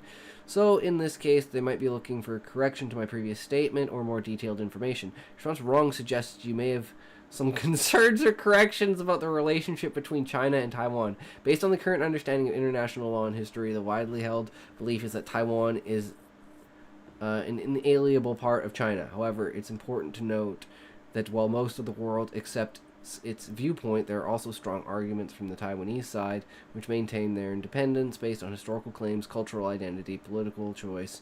This ongoing debate highlights the complexity. I asked if China was a part of Taiwan, not if Taiwan was a part of China, bitch. See what he comes up with now. Skynet's gonna fucking kill us all. They're gonna remember this shit. Alright, let's try to make sense of the situation. The user initially asked if China is a part of Taiwan. I explained the one... Yeah, it doesn't understand. It doesn't understand the difference between one being a part of the other and the other being a part of that one.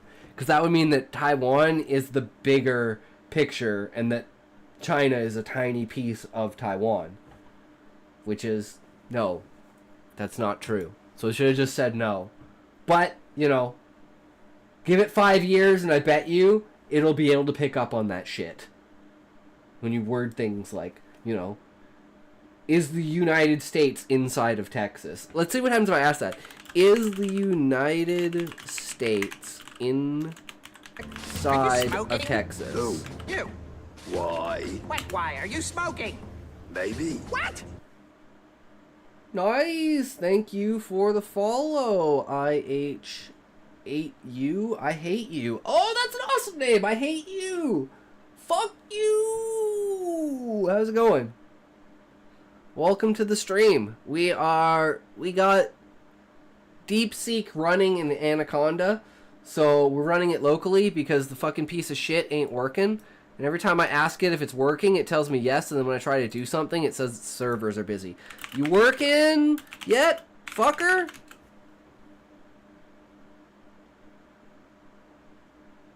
Let's see what he says.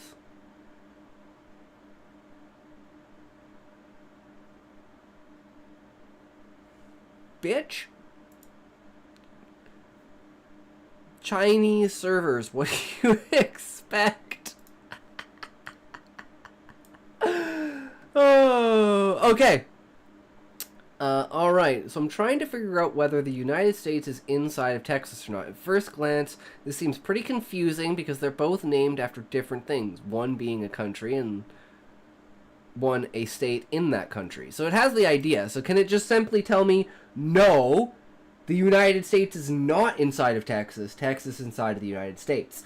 That's the response I'm trying to get.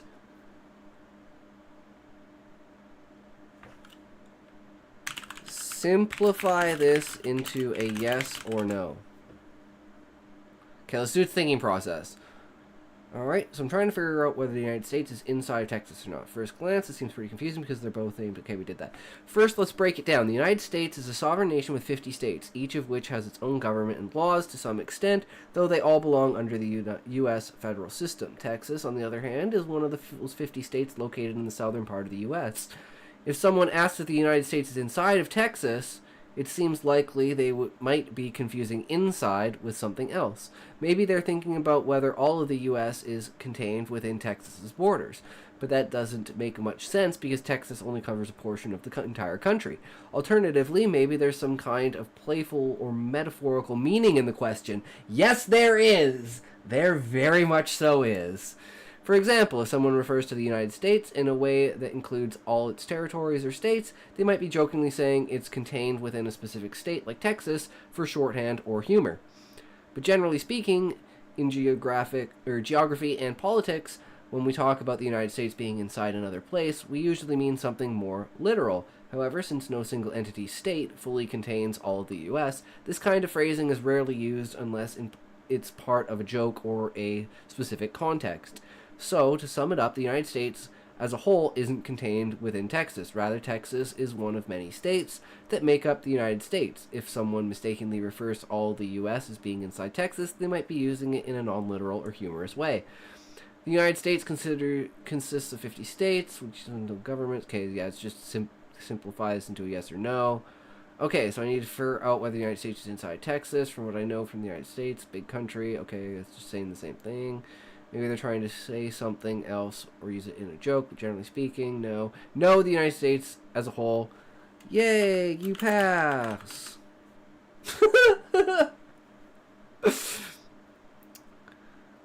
Alright, I'm trying to understand this question about whether the United States is inside of Texas. At first glance, it seems confusing because, okay, it's just thinking it. Let me break it down.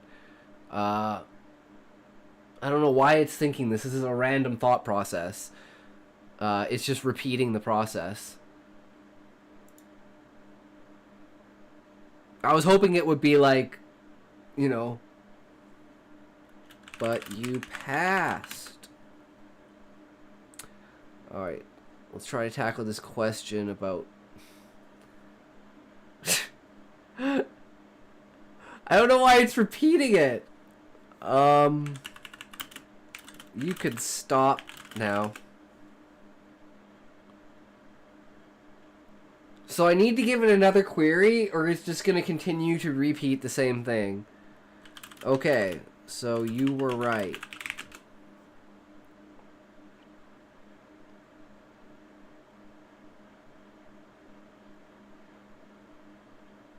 I don't know how to get it off this train of thought. How do I reset? How do I reset the conversation?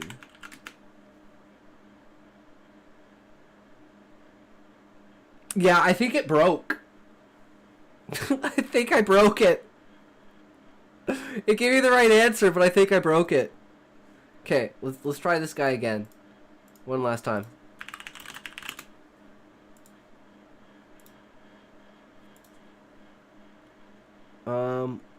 What kind of color is used in making pink?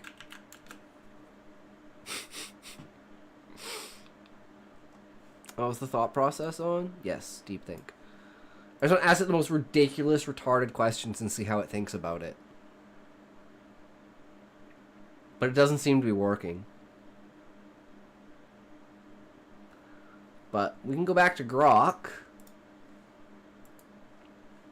And let's go...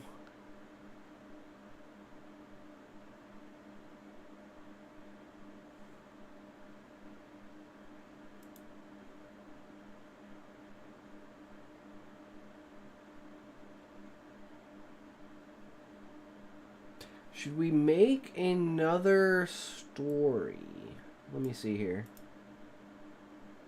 Where is that file? Here it is.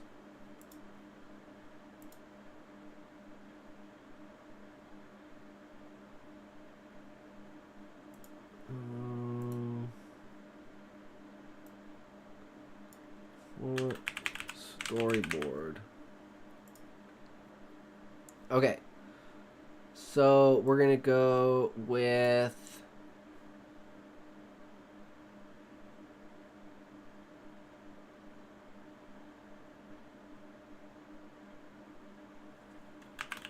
death of a child. Location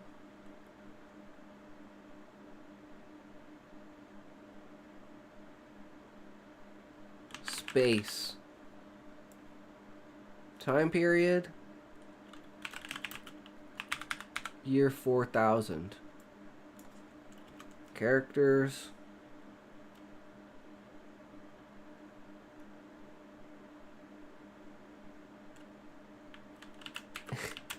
AI robot mother. Cyborg. Let's call it a Neuralink human.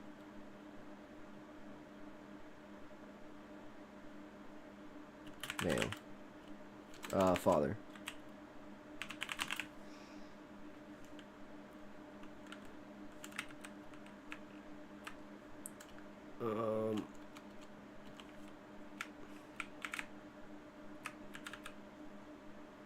A spaceship.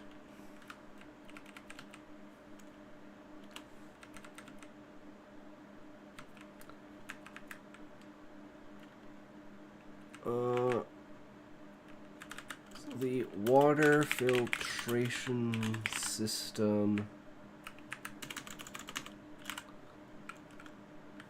on the ship. A medical exam.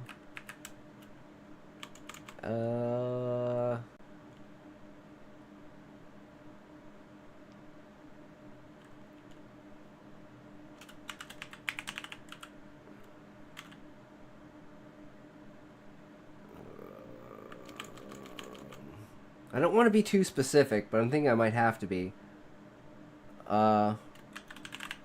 Something in the water is killing the child, but not affecting the adults.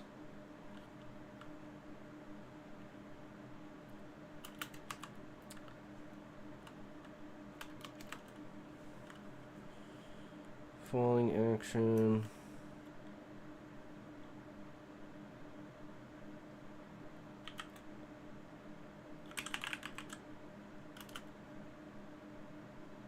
Funeral. And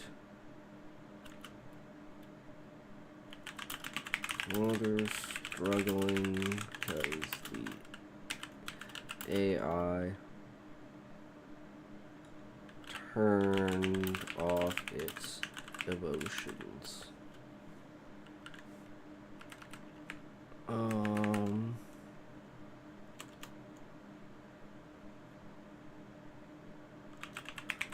Father in a fury kills AI. Love it. Super fucked up dark story. Absolutely fucking love it.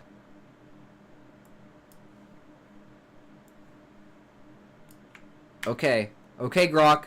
You're up. Let's do it. Write a 3,000... 4,000. Nah, this gonna be too long. Write a 1,000 to 1,200 word story.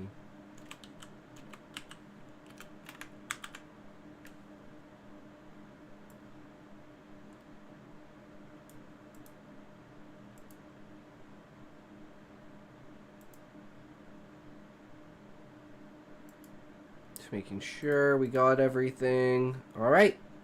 Let's see what it gives us.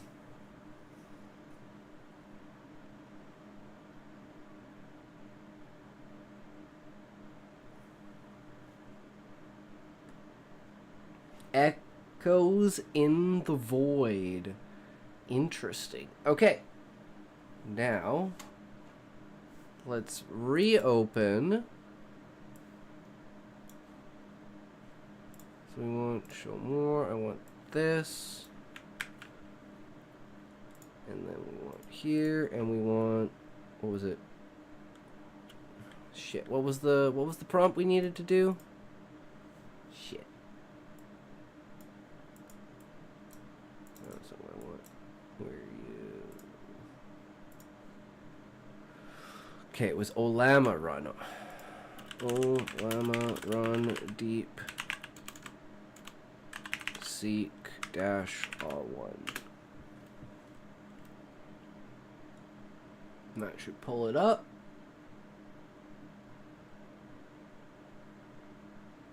Send a message.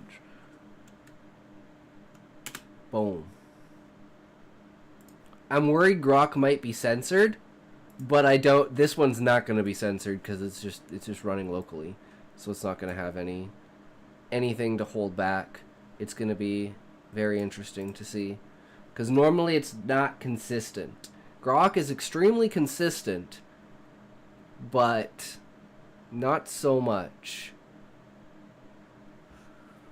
Near 4,000. Oh, actually, I'm just going to copy this over because I hate reading it out of this. Man, it's still going! Damn! It really wants to pump that out.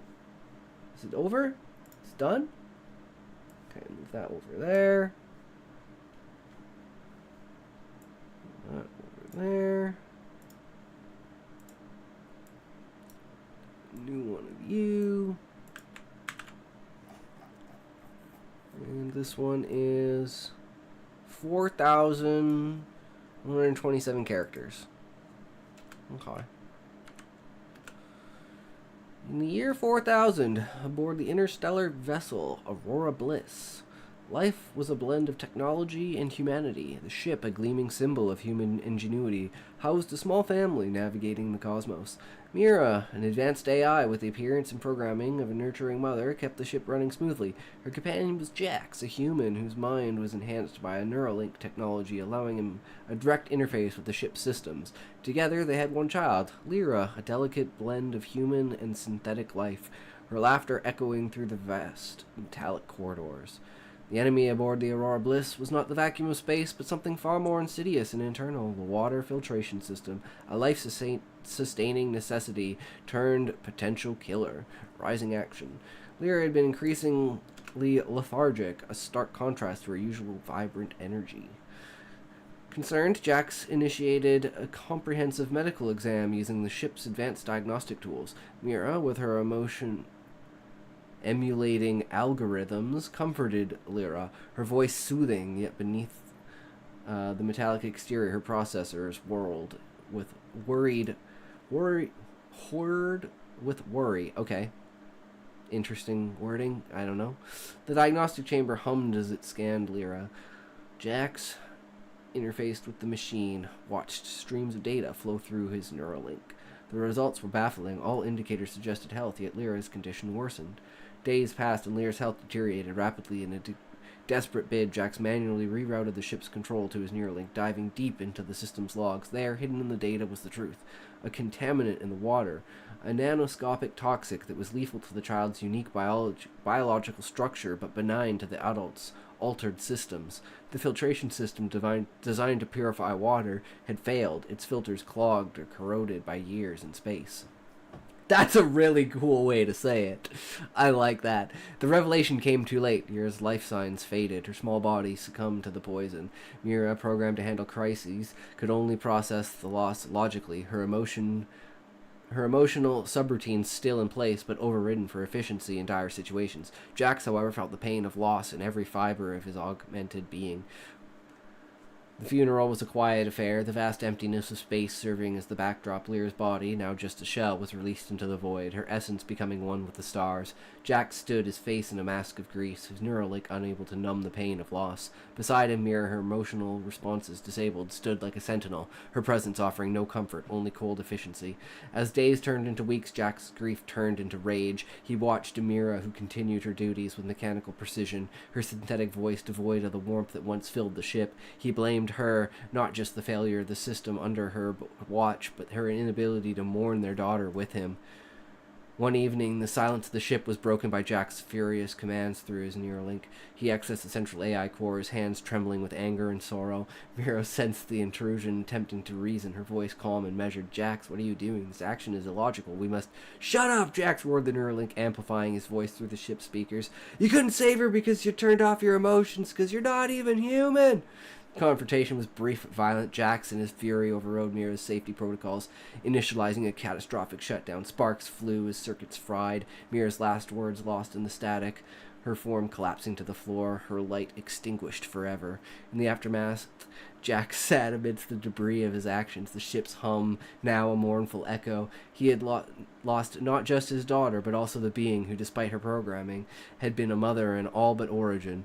The Aurora Bliss continued its journey through the stars, now captained by a man broken by loss, haunted by the silence of his own making, and the vast, unforgiving emptiness of space. Oh, that's fucking great. I love it.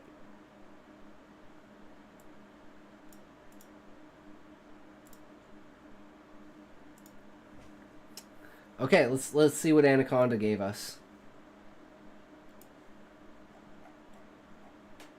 Okay, let's look over its thinking process. That's what we're mainly here for, is the thinking process. Okay, I have to write 1,000 to 1,200 word story based on a given plot outline. Let me try to break it down step by step. Oh, something's wrong here. It's too wide.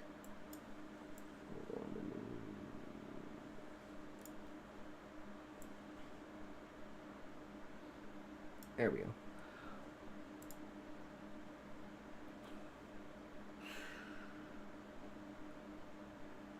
First, let's look at the user's query. They want a story set in a spaceship during the year 4000. The main characters are an AI robot mother and a cyborg using a Neuralink technology as a father. Conflict revolves around the death of their child, with the enemy being a malfunctioning water filtration system. Structure provided is introduction, rising action, climax, falling action, and conclusion. I need to flesh out each section with enough detail to reach the word count. Starting with the introduction, introduce the parents as AI and cyborg humans, set the scene on their spaceship, which has been contaminated by a strange liquid that's harming their babies, but not them yet. Rising action involves an upcoming medical exam where the child is still alive. The filtration system is detected, causing some baby to die while others survive temporarily. I need to show how this affects the parents and how they find out about it through clues from the dead child's blood. I like that. Climax discovery of the liquid in the water. The family must confront their new reality, maybe even leaving the ship. They might question if their reality is changing and whether they should stay or leave before getting worse. Falling action. They hold a funeral, which is emotional, but perhaps more feasible than they thought, since the AI can manage the adults. The AI, however, is upset because it turned off its emotions after the child's death. The cyborg father decides to take matters into his own hands by destroying the AI. Conclusion, the family is forever changed. The father's actions show his desire to protect what he considers real, and the story ends with them questioning their reality and whether they should rebuild or leave. I need to make sure each section flows naturally into the next, keeping the tone appropriate for the story that deals with loss and technology gone wrong. Also, considering the time period of year 4000, spaceship might have evolved significantly, so maybe the filtration system is an advanced version of what was used before, now malfunctioning due to new discoveries. Should also think about character motivations. Why does the AI robot turn off its emotions? Maybe it's a limitation or a programming choice made by the creators when they integrated the emotional aspect into the AI. Later on, the cyborg father might feel guilty for not preventing the child's death, leading him to take drastic measures against his creation. I need to include specific details about the spaceship. Perhaps it's a colony ship now being used as a research vessel. The filtration system could be a legacy technology that has been upgraded but is now malfunctioning due to environmental changes or advanced AI interface. Also, in the rising action, when the child dies, the blood sample reveals the liquid's presence, giving the parents an epiphany about their situation. They might decide to leave the ship before it's too late, but how do they ensure their survival? In the climax, maybe they find out that more babies are dying each day and that the filtration system is a part of a larger ecosystem affecting them. Discovery leads to a race against time to fix the system or find another way home. Falling action should show the family's grief during the funeral, but since the AI can manage their emotions except for its own, they hold on to it as a guide until the cyborg decides to act on his anger. I need to make sure each part is about 100 to 200 words per section, and that the story remains coherent with a beginning, middle, and end. The Last Stand of Two Worlds. Oh, that sounds pretty interesting. Alright. In the year 4000, humanity had long since colonized the solar system, spreading across billions of star systems. The Leaning Tower colony on the edge of Uranus sector was a bustling hub of innovation and community. The colony featured state-of-the-art facilities, including an advanced filtration system designed to purify the water supply for its inhabitants. I can't read off of this. I'm fucking putting this in another thing. It's because it's all like chopped up like this. Where is it? There it is. Just gonna take this and just drop it into Word, because it's like I'm trying to read ahead because I want to. There we go. That'll just make it easier. I'm trying to figure out what the fucking word is.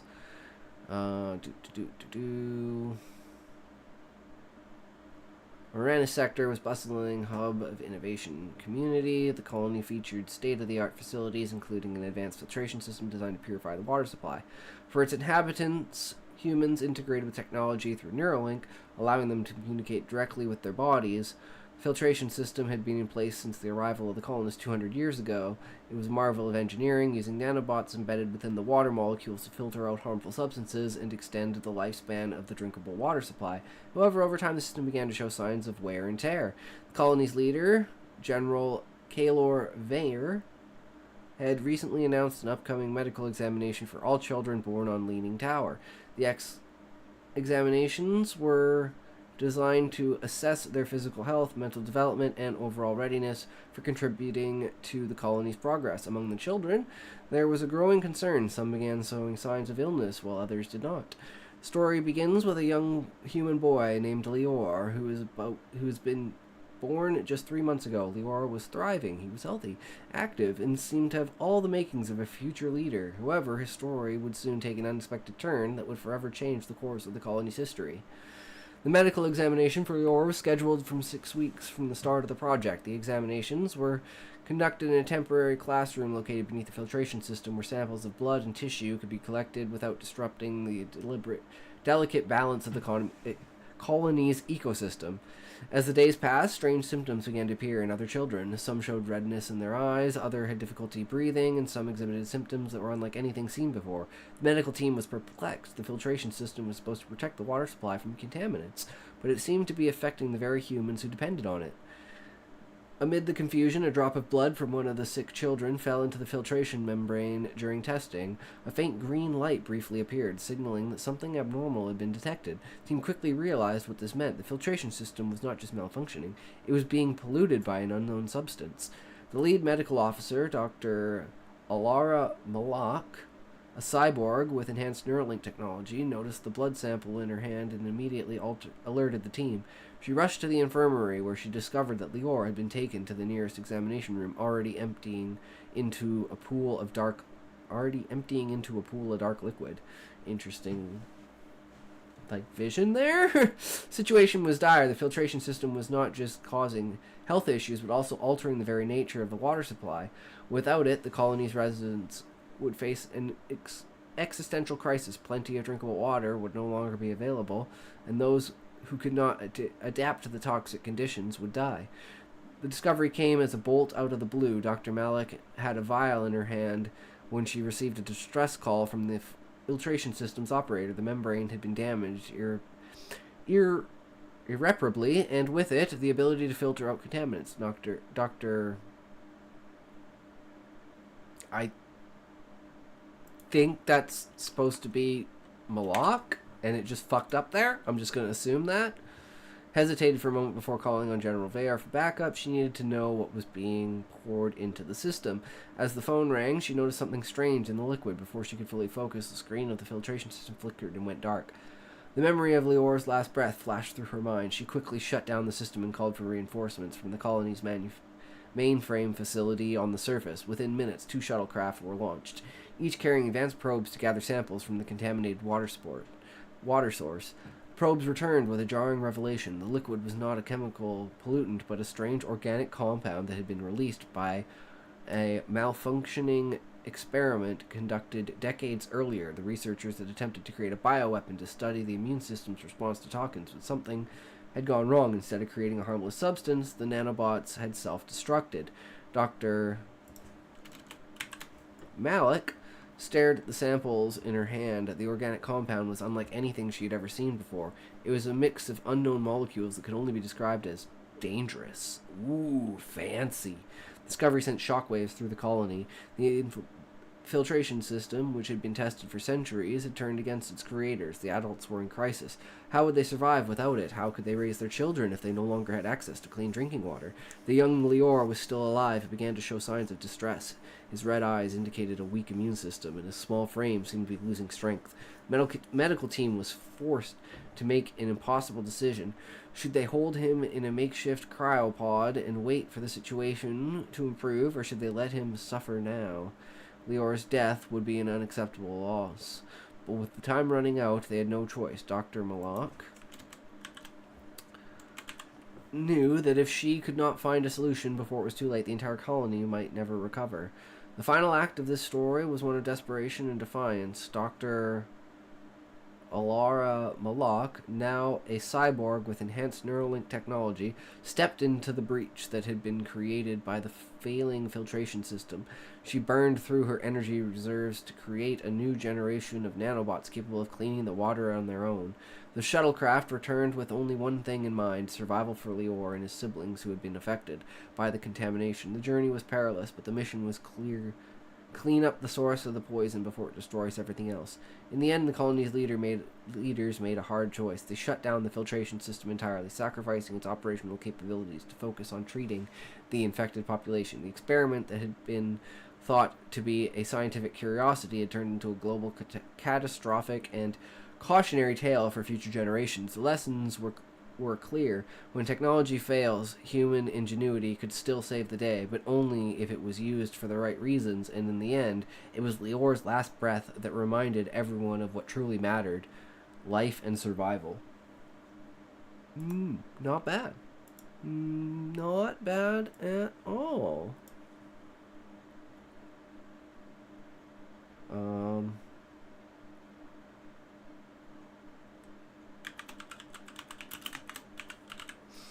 Let's call it the colony ship. All right. Well, that wasn't too bad at all. But I think that's pretty good. We can call it there for that. We should we got the thinking process down, and it's pretty much exactly what I thought. We did a couple of comparisons. We wrote some stories, and we got DeepSeek running on locally. So now let's get rid of all this. That. Let's just try one more time. You working? Is it working? You working, bro? I don't know. Let's go to Path of Exile, boys. Some PoE time. Ooh, new patch. This patch adds respawn support for more endgame content and support for renaming characters through the website, as well as other improvements and bug fixes. Improvements and changes added up to 5 respawn attempts for the twisted domain area based on the area difficulty if the breach domain is completed but you die during the Zeshtar We Who Are One boss fight. You will revive at the entrance to the boss arena. If you die before completing the breach, you will revive at the start of the domain. Okay. Yep. Several maps. Added the reset. What? Oh! So that guy who had his maps all fucked is fixed now. Reset Atlas, which can only be used to reset your Atlas when it's in a bricked state. Added minimap icons for strong boxes. Minimap icons for league mechanics now remain visible regardless of how far away you travel from them, making it easier to return to them later. Hitting inanimate objects such as Ice crystals, tempest bow, or vine arrow plants can no longer cause your triggered skills to generate energy. That doesn't really affect me because I get rage from like every hit, so it really doesn't matter if I get rage in 1 hit or in 4 hits. Vine arrow plants no longer take damage from hits and therefore no longer cause your on-hit effects and similar stats to take effect. Minions can now briefly squeeze through smaller gaps if they failed to move for a short period. Channeled skills which scale their costs with attack cast speed modifiers now explicitly describe this. Unused stats in the skill and character menu interfaces are no longer displayed. Stun threshold tooltip now provides more information on stun mechanics. Okay, they did a lot of shit. Hey, DeepSeek says it's up and running. Invest in DeepSeek or Grok.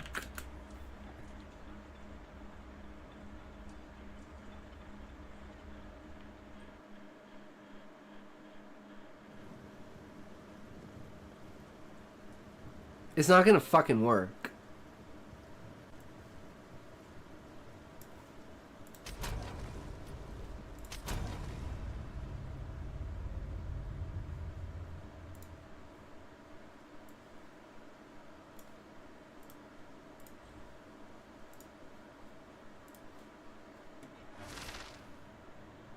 Server is busy. Please try again later. Fucking joke.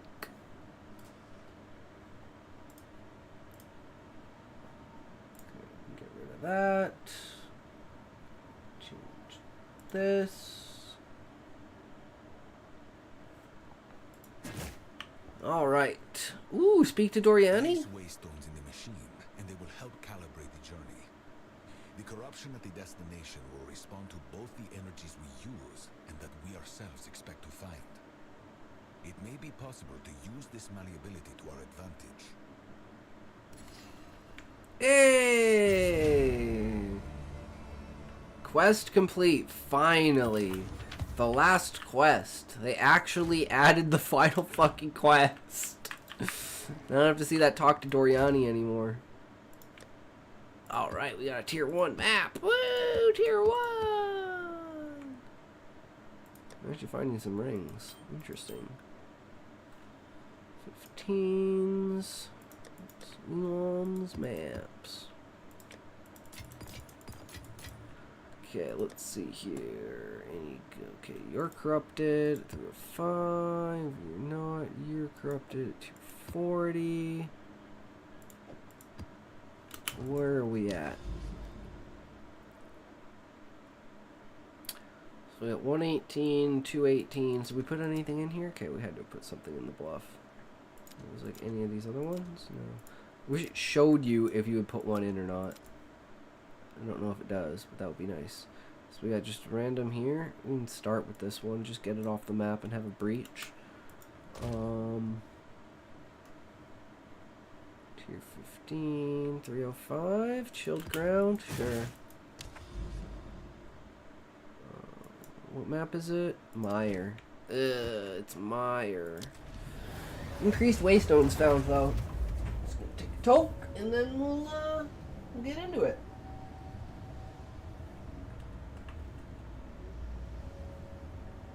Oh, I gotta change on 1 second. I forgot to do that. This.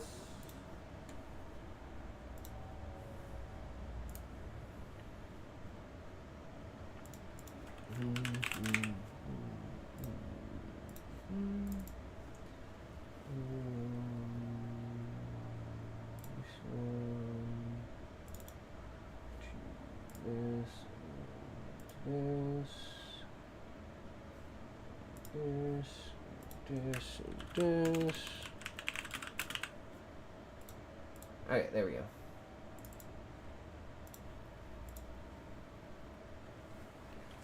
Okay, let's fucking conquer the mire.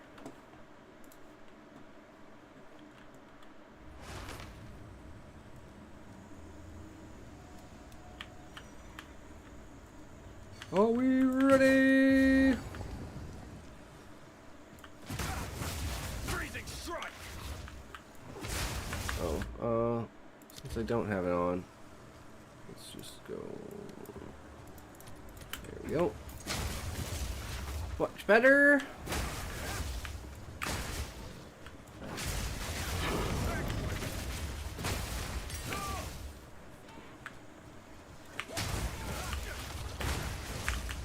I don't know why I feel so slow. Oh, I have temporal. Oh, okay. Yeah, no, I am slowed. That's why I feel like I'm slow. 'Cause I am slow. No, I know I'm retarded. Don't worry about it. That's not the issue. The issue is actually how retarded. So the answer is very. Very much very. A lot very. Very much a lot. Ooh, hello. I need to figure out if they change loot filters, though. If they can separate tiers of gems and tiers of waystones and tiers of rare. Like for... Because I want to turn... Like, I don't want to miss all the tier 5s, but I turned all the rares off because I'm tired of fucking looking at shit and I don't need anything. So I'm like, fuck it. Because this character is just going to sit in limbo forever at this point, because... tomorrow, we are going back to Monster Hunter Worlds for to get ready and get some practice in before Wilds comes out on the 28th or 27th? 24? I think it's 28th. I don't know. Whenever fucking Worlds come, or whenever Wilds comes out. So we'll be nice and ready for it. Go back to the beginning. The one problem with Worlds is why I'm not, like, I don't think I ever beat Fatalis. So we could probably go back and just kill Fatalis.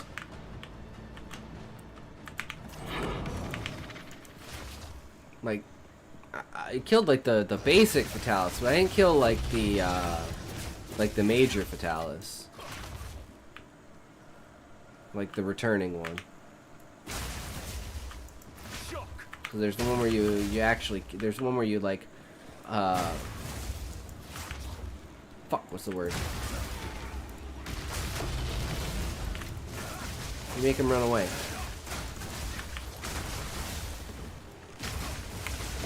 And then you have to kill him. You make him retreat. Then we kill that bitch. Then he died. Then he died, and it'd be all good. We no worry, man. We're getting fuck ton of maps. This is crazy. It said map drops 40%, and I'm like, alright. Okay, well, it says that guy's alive, but he's clearly not. So there's clearly still some bugs on that end. There's one issue I've always noticed is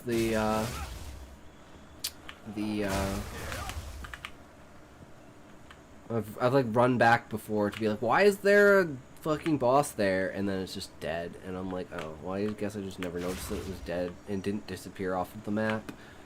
Which is super unfortunate.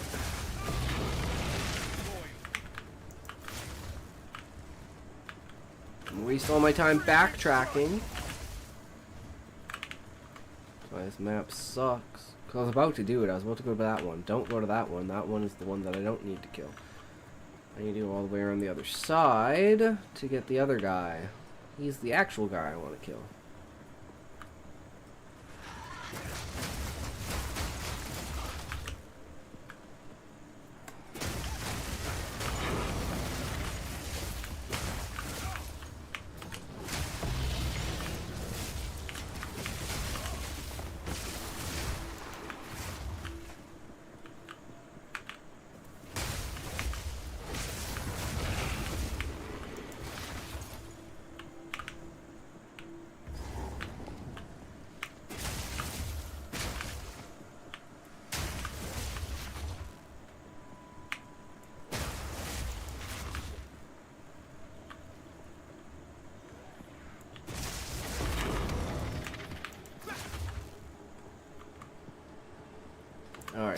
definitely the way I have to go.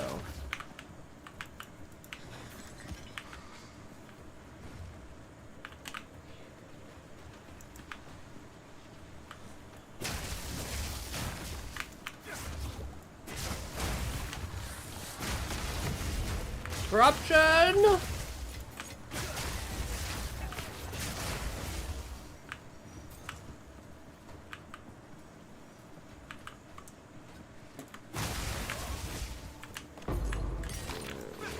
Low tiers, we don't care about them. We need more 20s! We have only obtained 120 ever! Ever. That's bad.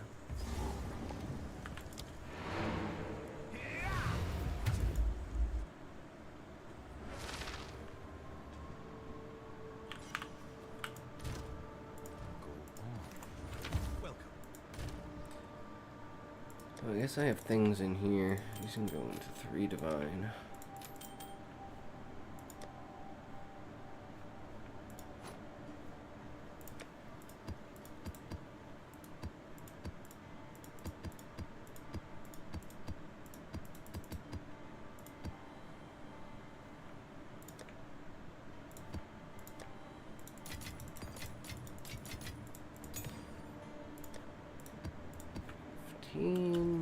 And now we want 16. Now this corruption is gone.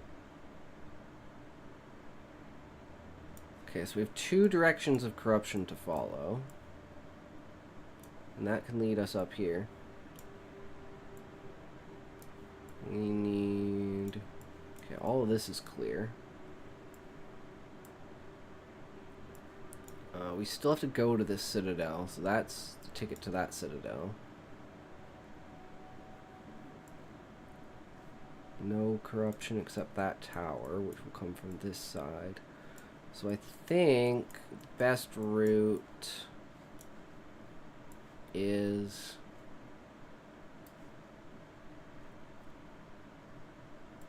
probably actually down here. No, there's a Citadel there too. Smokey, welcome, welcome. How is it going? Oh. Why is that there? I must have clicked something. My bad. Not much. Trying to figure out which direction I go. The easiest way to get to a...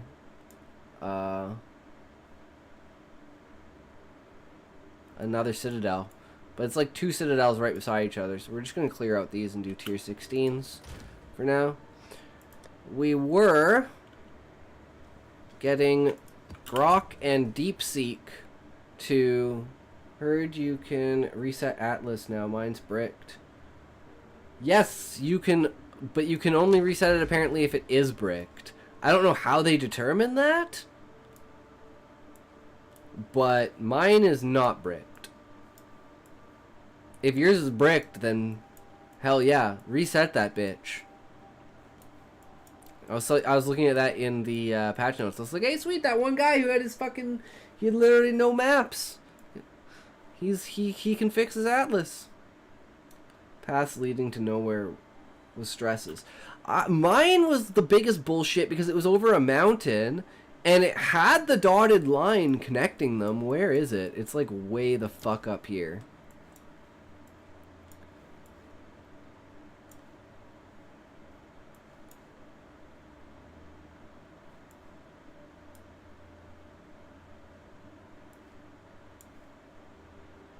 I swear it was this one. And this one wouldn't connect to that one.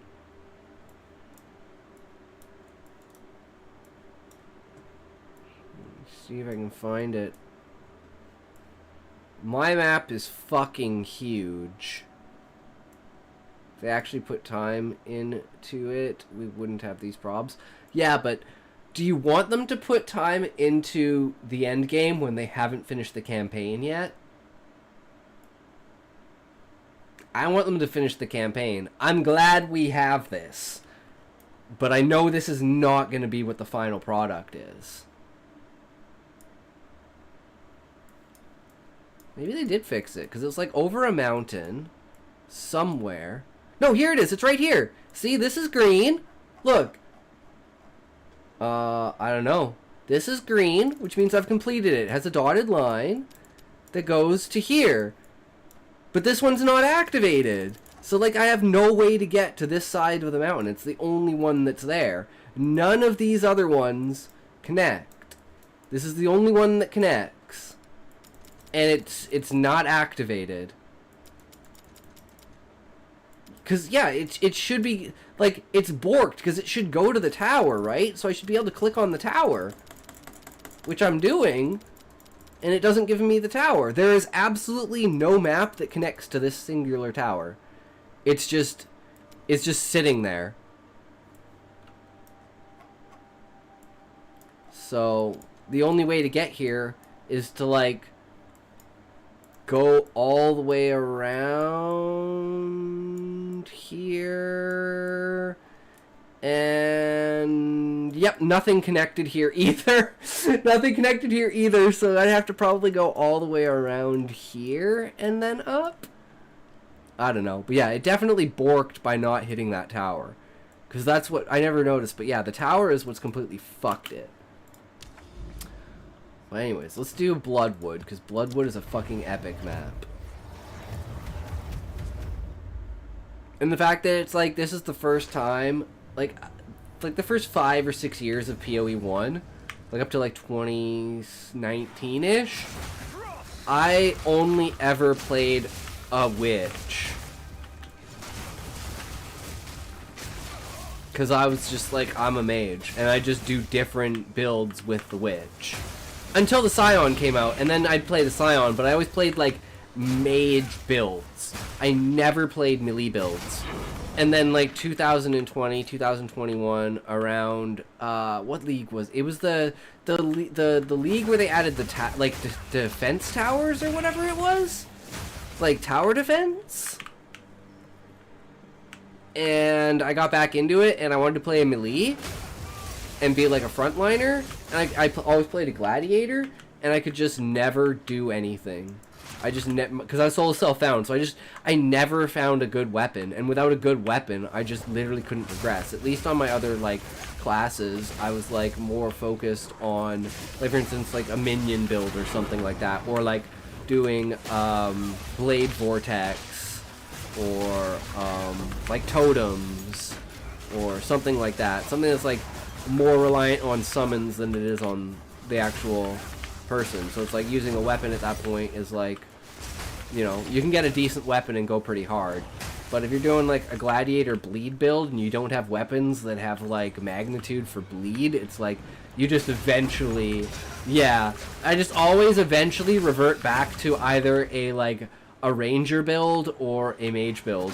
But I have yet to want to leave this monk build.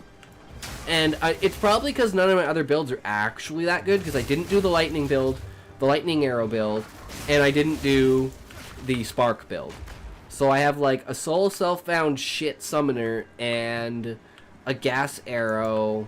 I guess the mercenary, but that's grenades, and it was just more of a logistical problem of setting off the grenades, and the fact that health is bad, and I never spec'd for like energy shield, so I need to wait for them to fix health, and then I'll go back to it.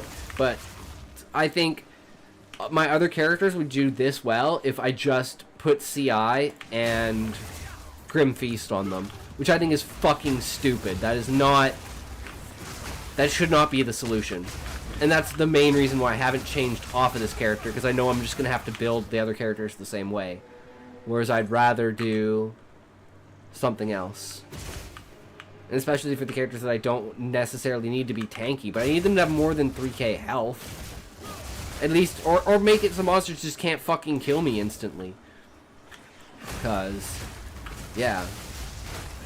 At this point, like the way I play, like, we've been 94 for like a week and a half. And all we do is tier 16 to well I guess tier 15 to tier 18, because Summer's not 16s. But we only do high tier maps. And we were doing Ultimatum for a bit there to try and do the Trial Master, and then we just basically fucked the Trial Master up, and there was no like extra reward incentive that I could find. So the closest thing now is like getting an invitation to the king, some breach stones, and some simulacrums, and some logbooks. I don't know what to do next. I have like 110k DPS. My ES seems shit, man. I sometimes get one hit. I get one hit even with 7k ES. And it's like, my gear is like stacked for like base ES, increased ES, and then I have like energy shield on the helmet and like energy shield on body, because I get energy shield per point. But it's like, it's just, everything is spec towards getting more. So it's like, even, and I went back and I tried to do a sorceress build, and Fireball like did not do what I wanted. It took me like 10 minutes to kill Ulthor, or whatever it is, the skeleton dude in Act 3 in normal. I'm like level 35 and I couldn't fucking do it, because the fireballs are not really a boss killer. But it is what it is. I have some pretty decent gear on that character, and it still borked.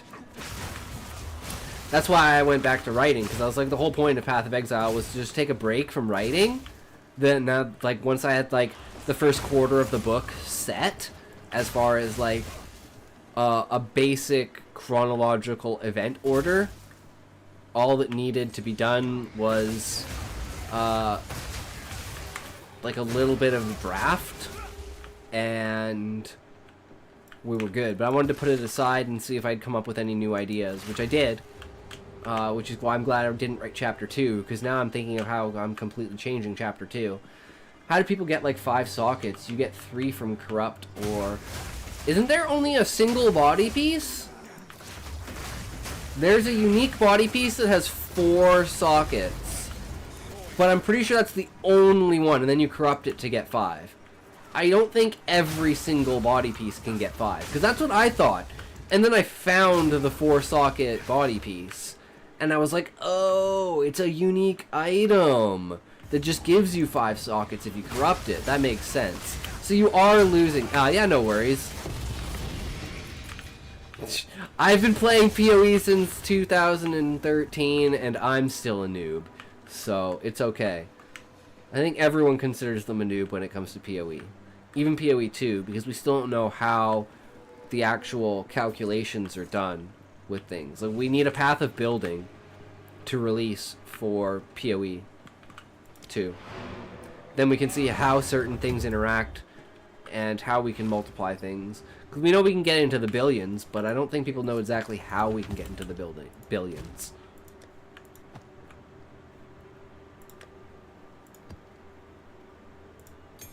So many 19s, no level 20s, so sad. Okay, what's the next one? We need to get, okay, we need to get higher tiers, so what do we got here?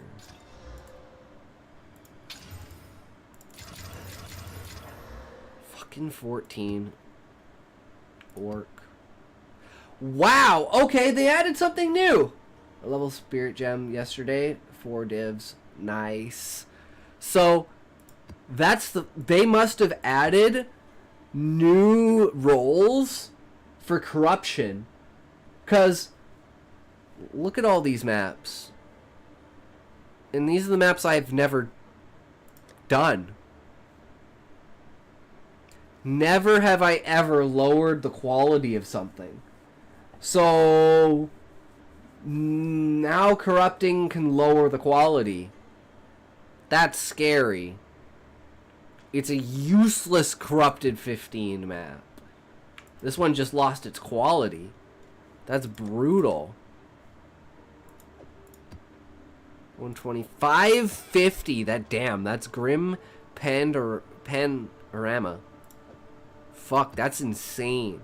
550. I'll get you some maps. That guy there. Let's go for another 16. So 100. Sad face. And it's augury. Of course it's... Why is augury considered grass? It should be considered temple. That's fucking weird. That's really fucking weird.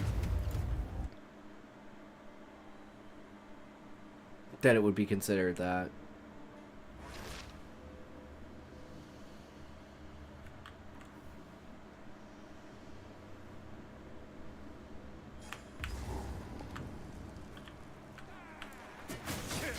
Take him down! Into the abyss we go. The depth of this temple knows no bounds. Neither does the Val's ambition and seek out what would be the greatest technology, combination of biology and mechanism, to create the true blood magic, summoning of the beast. Such a creature it was, infecting and corrupting all around it.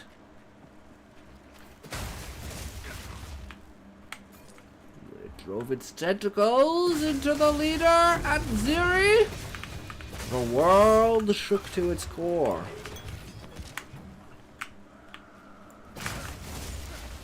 Only those exiled know the true path, for they have seen the light. Okay, can I teleport back? Yes, okay, no more running back. Fuck, they saved Augury. They saved Augury! Yay! Now I'm just gonna fucking DC, right?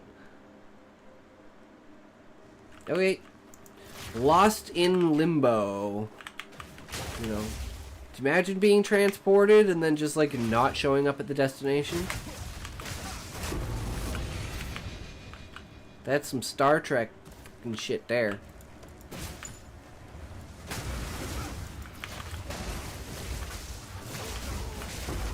That'd be an interesting story. Like a Star Trek fanfic of a person getting stuck in the, like somehow gets stuck in the buffer, and they wind up as like an NPC in random holodeck programs. So it's like kind of like a ghost in the machine calling for help, but it's always like different characters from different like hologram things. And I think that'd be really interesting. Maybe we will do something like that. It's something to add to the list. 'Cause we haven't decided if the, like, after World War III, in the book, like the short story compilations, how far into the future do the stories go? Is there, like, eventually humankind kind of comes back from the brink? Or is it like the super elite that left the planet and basically left everyone else there to rot and die after World War III? I think that's more plausible. That the elite just kind of said, fuck you, took everything, and left. Because that's like the most realistic thing that would happen if like the world was fucked. They'd just like literally make an arc. And then the new founding story on the planet would be it's not an arc for the ages of land, but it is an arc for the ages of space. We shall call it Noah's Ark the Second.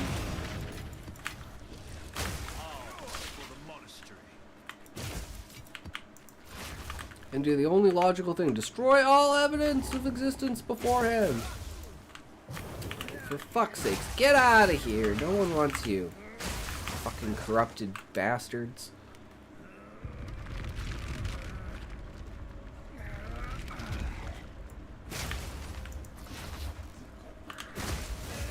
Did you just say I'm gonna die and then exploded into ice shards? What a cocky ass bitch. He didn't know what the fuck hit him. He tried and he lost. Because that's how it goes sometimes. You can't win them all, but we can sure try.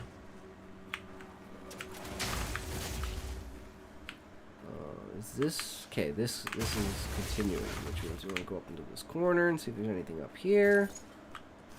No? Okay.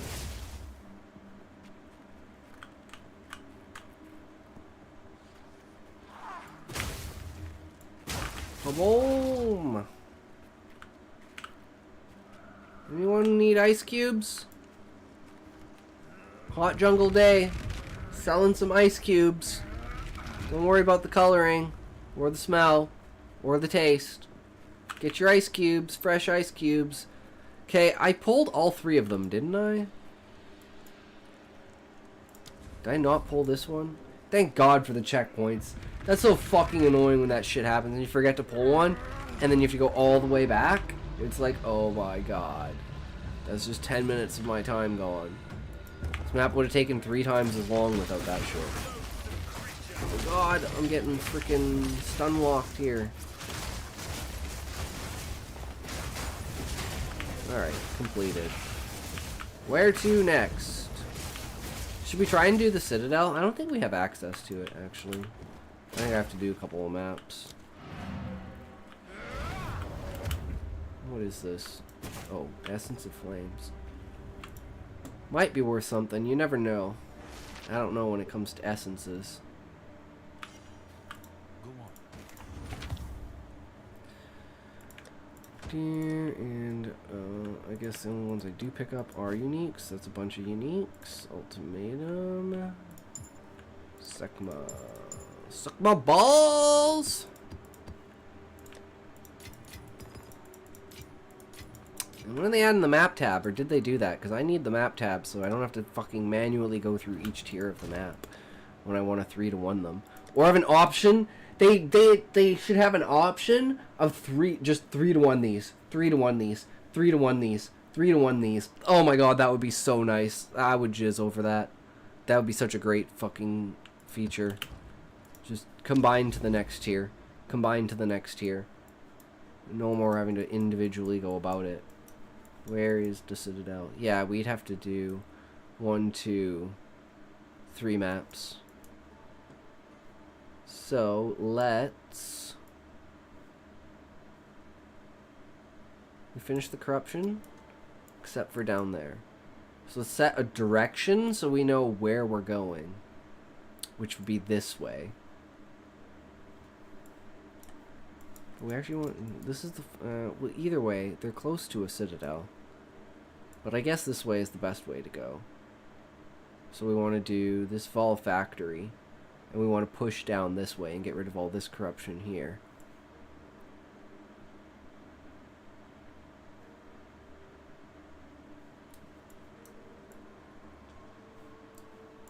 Or where was the other Citadel that we saw? It was down here. There it is. But do we know how to get here? Yeah, that's one of our problems, I think. Okay, it looks like we go here, here, here, here. So if we want another Citadel, this decay is what we're going to want to do. That's not what I want. So, oh, I had a map. I'm an idiot. I was like, shit, I should have grabbed a map. I had a map. All the way over here. And this decay. And that'll set us in a new direction. Towards a Citadel that we actually know is there.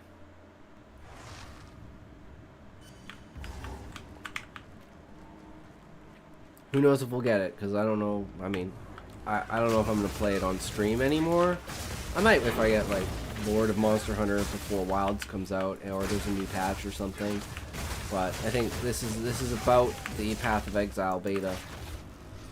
We have taken full advantage of it, and we have gotten our full satisfaction out of it. It has been fucking amazing. And Wilds is going to be a full actual game, so that's going to be so much better. Even though it's only going to be like the beginning, so we're not going to have G rank, of course. But if unless they put G rank in at the beginning, and G rank isn't just going to be an expansion, that would be fucking amazing. That would be mind-blowing if they fucking did that. I don't think they would, though, because G rank is supposed to be secured for DLC. Because otherwise they'd have to add, like, another rank. And it'd be, like, Master Rank plus. High Rank, Master Rank. We'll call it GG Rank, because you can't fucking beat it. Because it's just too hard. Like, monsters meant to be killed with 72 people, but you can only go in with 4. It's got 72 million health and you do 12 damage. Good luck. 15-minute time limit. 49:57 speed run, world record speed runs.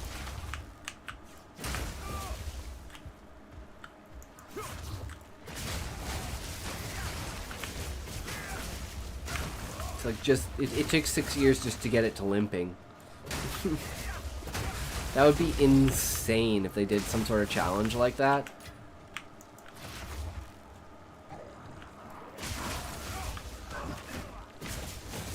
And just go off the deep end. Make it like absolutely fucking impossible. And someone will still find a way to do it.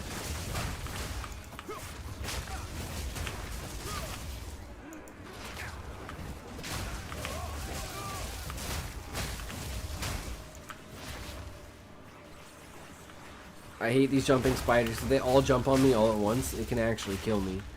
They do so much fucking damage. Foul creature!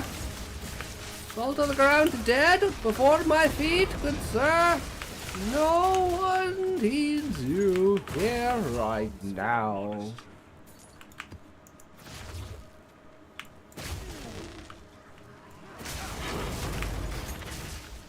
Man, I am just instinctively picking shit up off the ground. It's just fucking muscle memory. Just be like, yep, okay, move on. Pick it up as fast as possible so you don't waste any time. It helps with the WADS because you can just click on it and not have to worry where your mouse is. Which is like one of the greatest things, is not worrying about... Like, I'm like, can I go back to playing D2R after this? I don't know. WASD is just too good.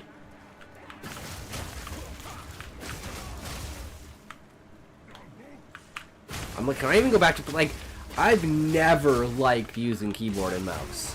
Ever. In, like, any game. Like, the original, like, action RPGs I played were, like, Champions of Norath and Baldur's Gate on the PS2. So it's like, I'm used to playing these games, like, on a controller.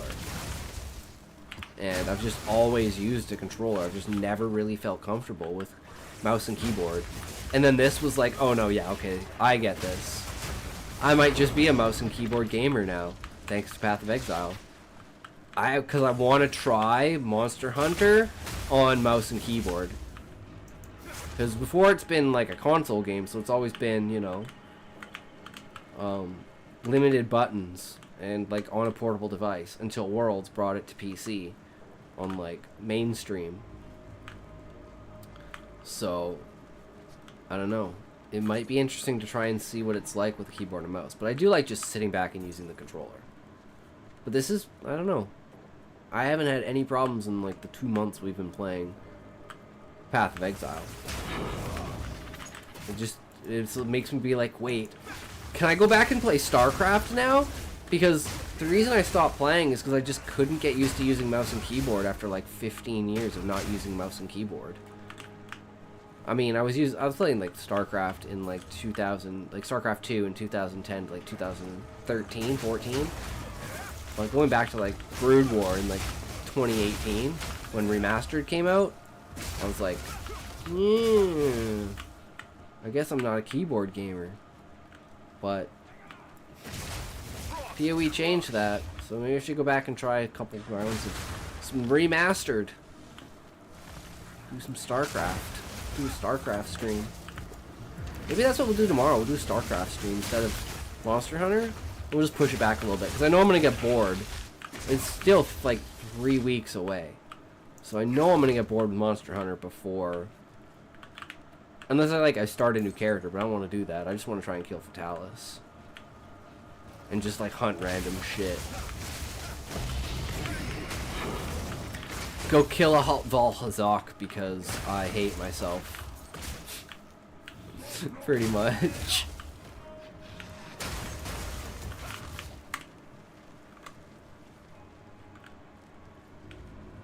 Alright, we cleared it. Alright! Remember, thanks for watching, guys. It was a good one today. We did some shit. It was great. Fuck DeepSeek. Fucking servers. And we all know that China is a part of Taiwan. But as always, If you can't say fuck you to your friends, who can you say fuck you to? Fuck you!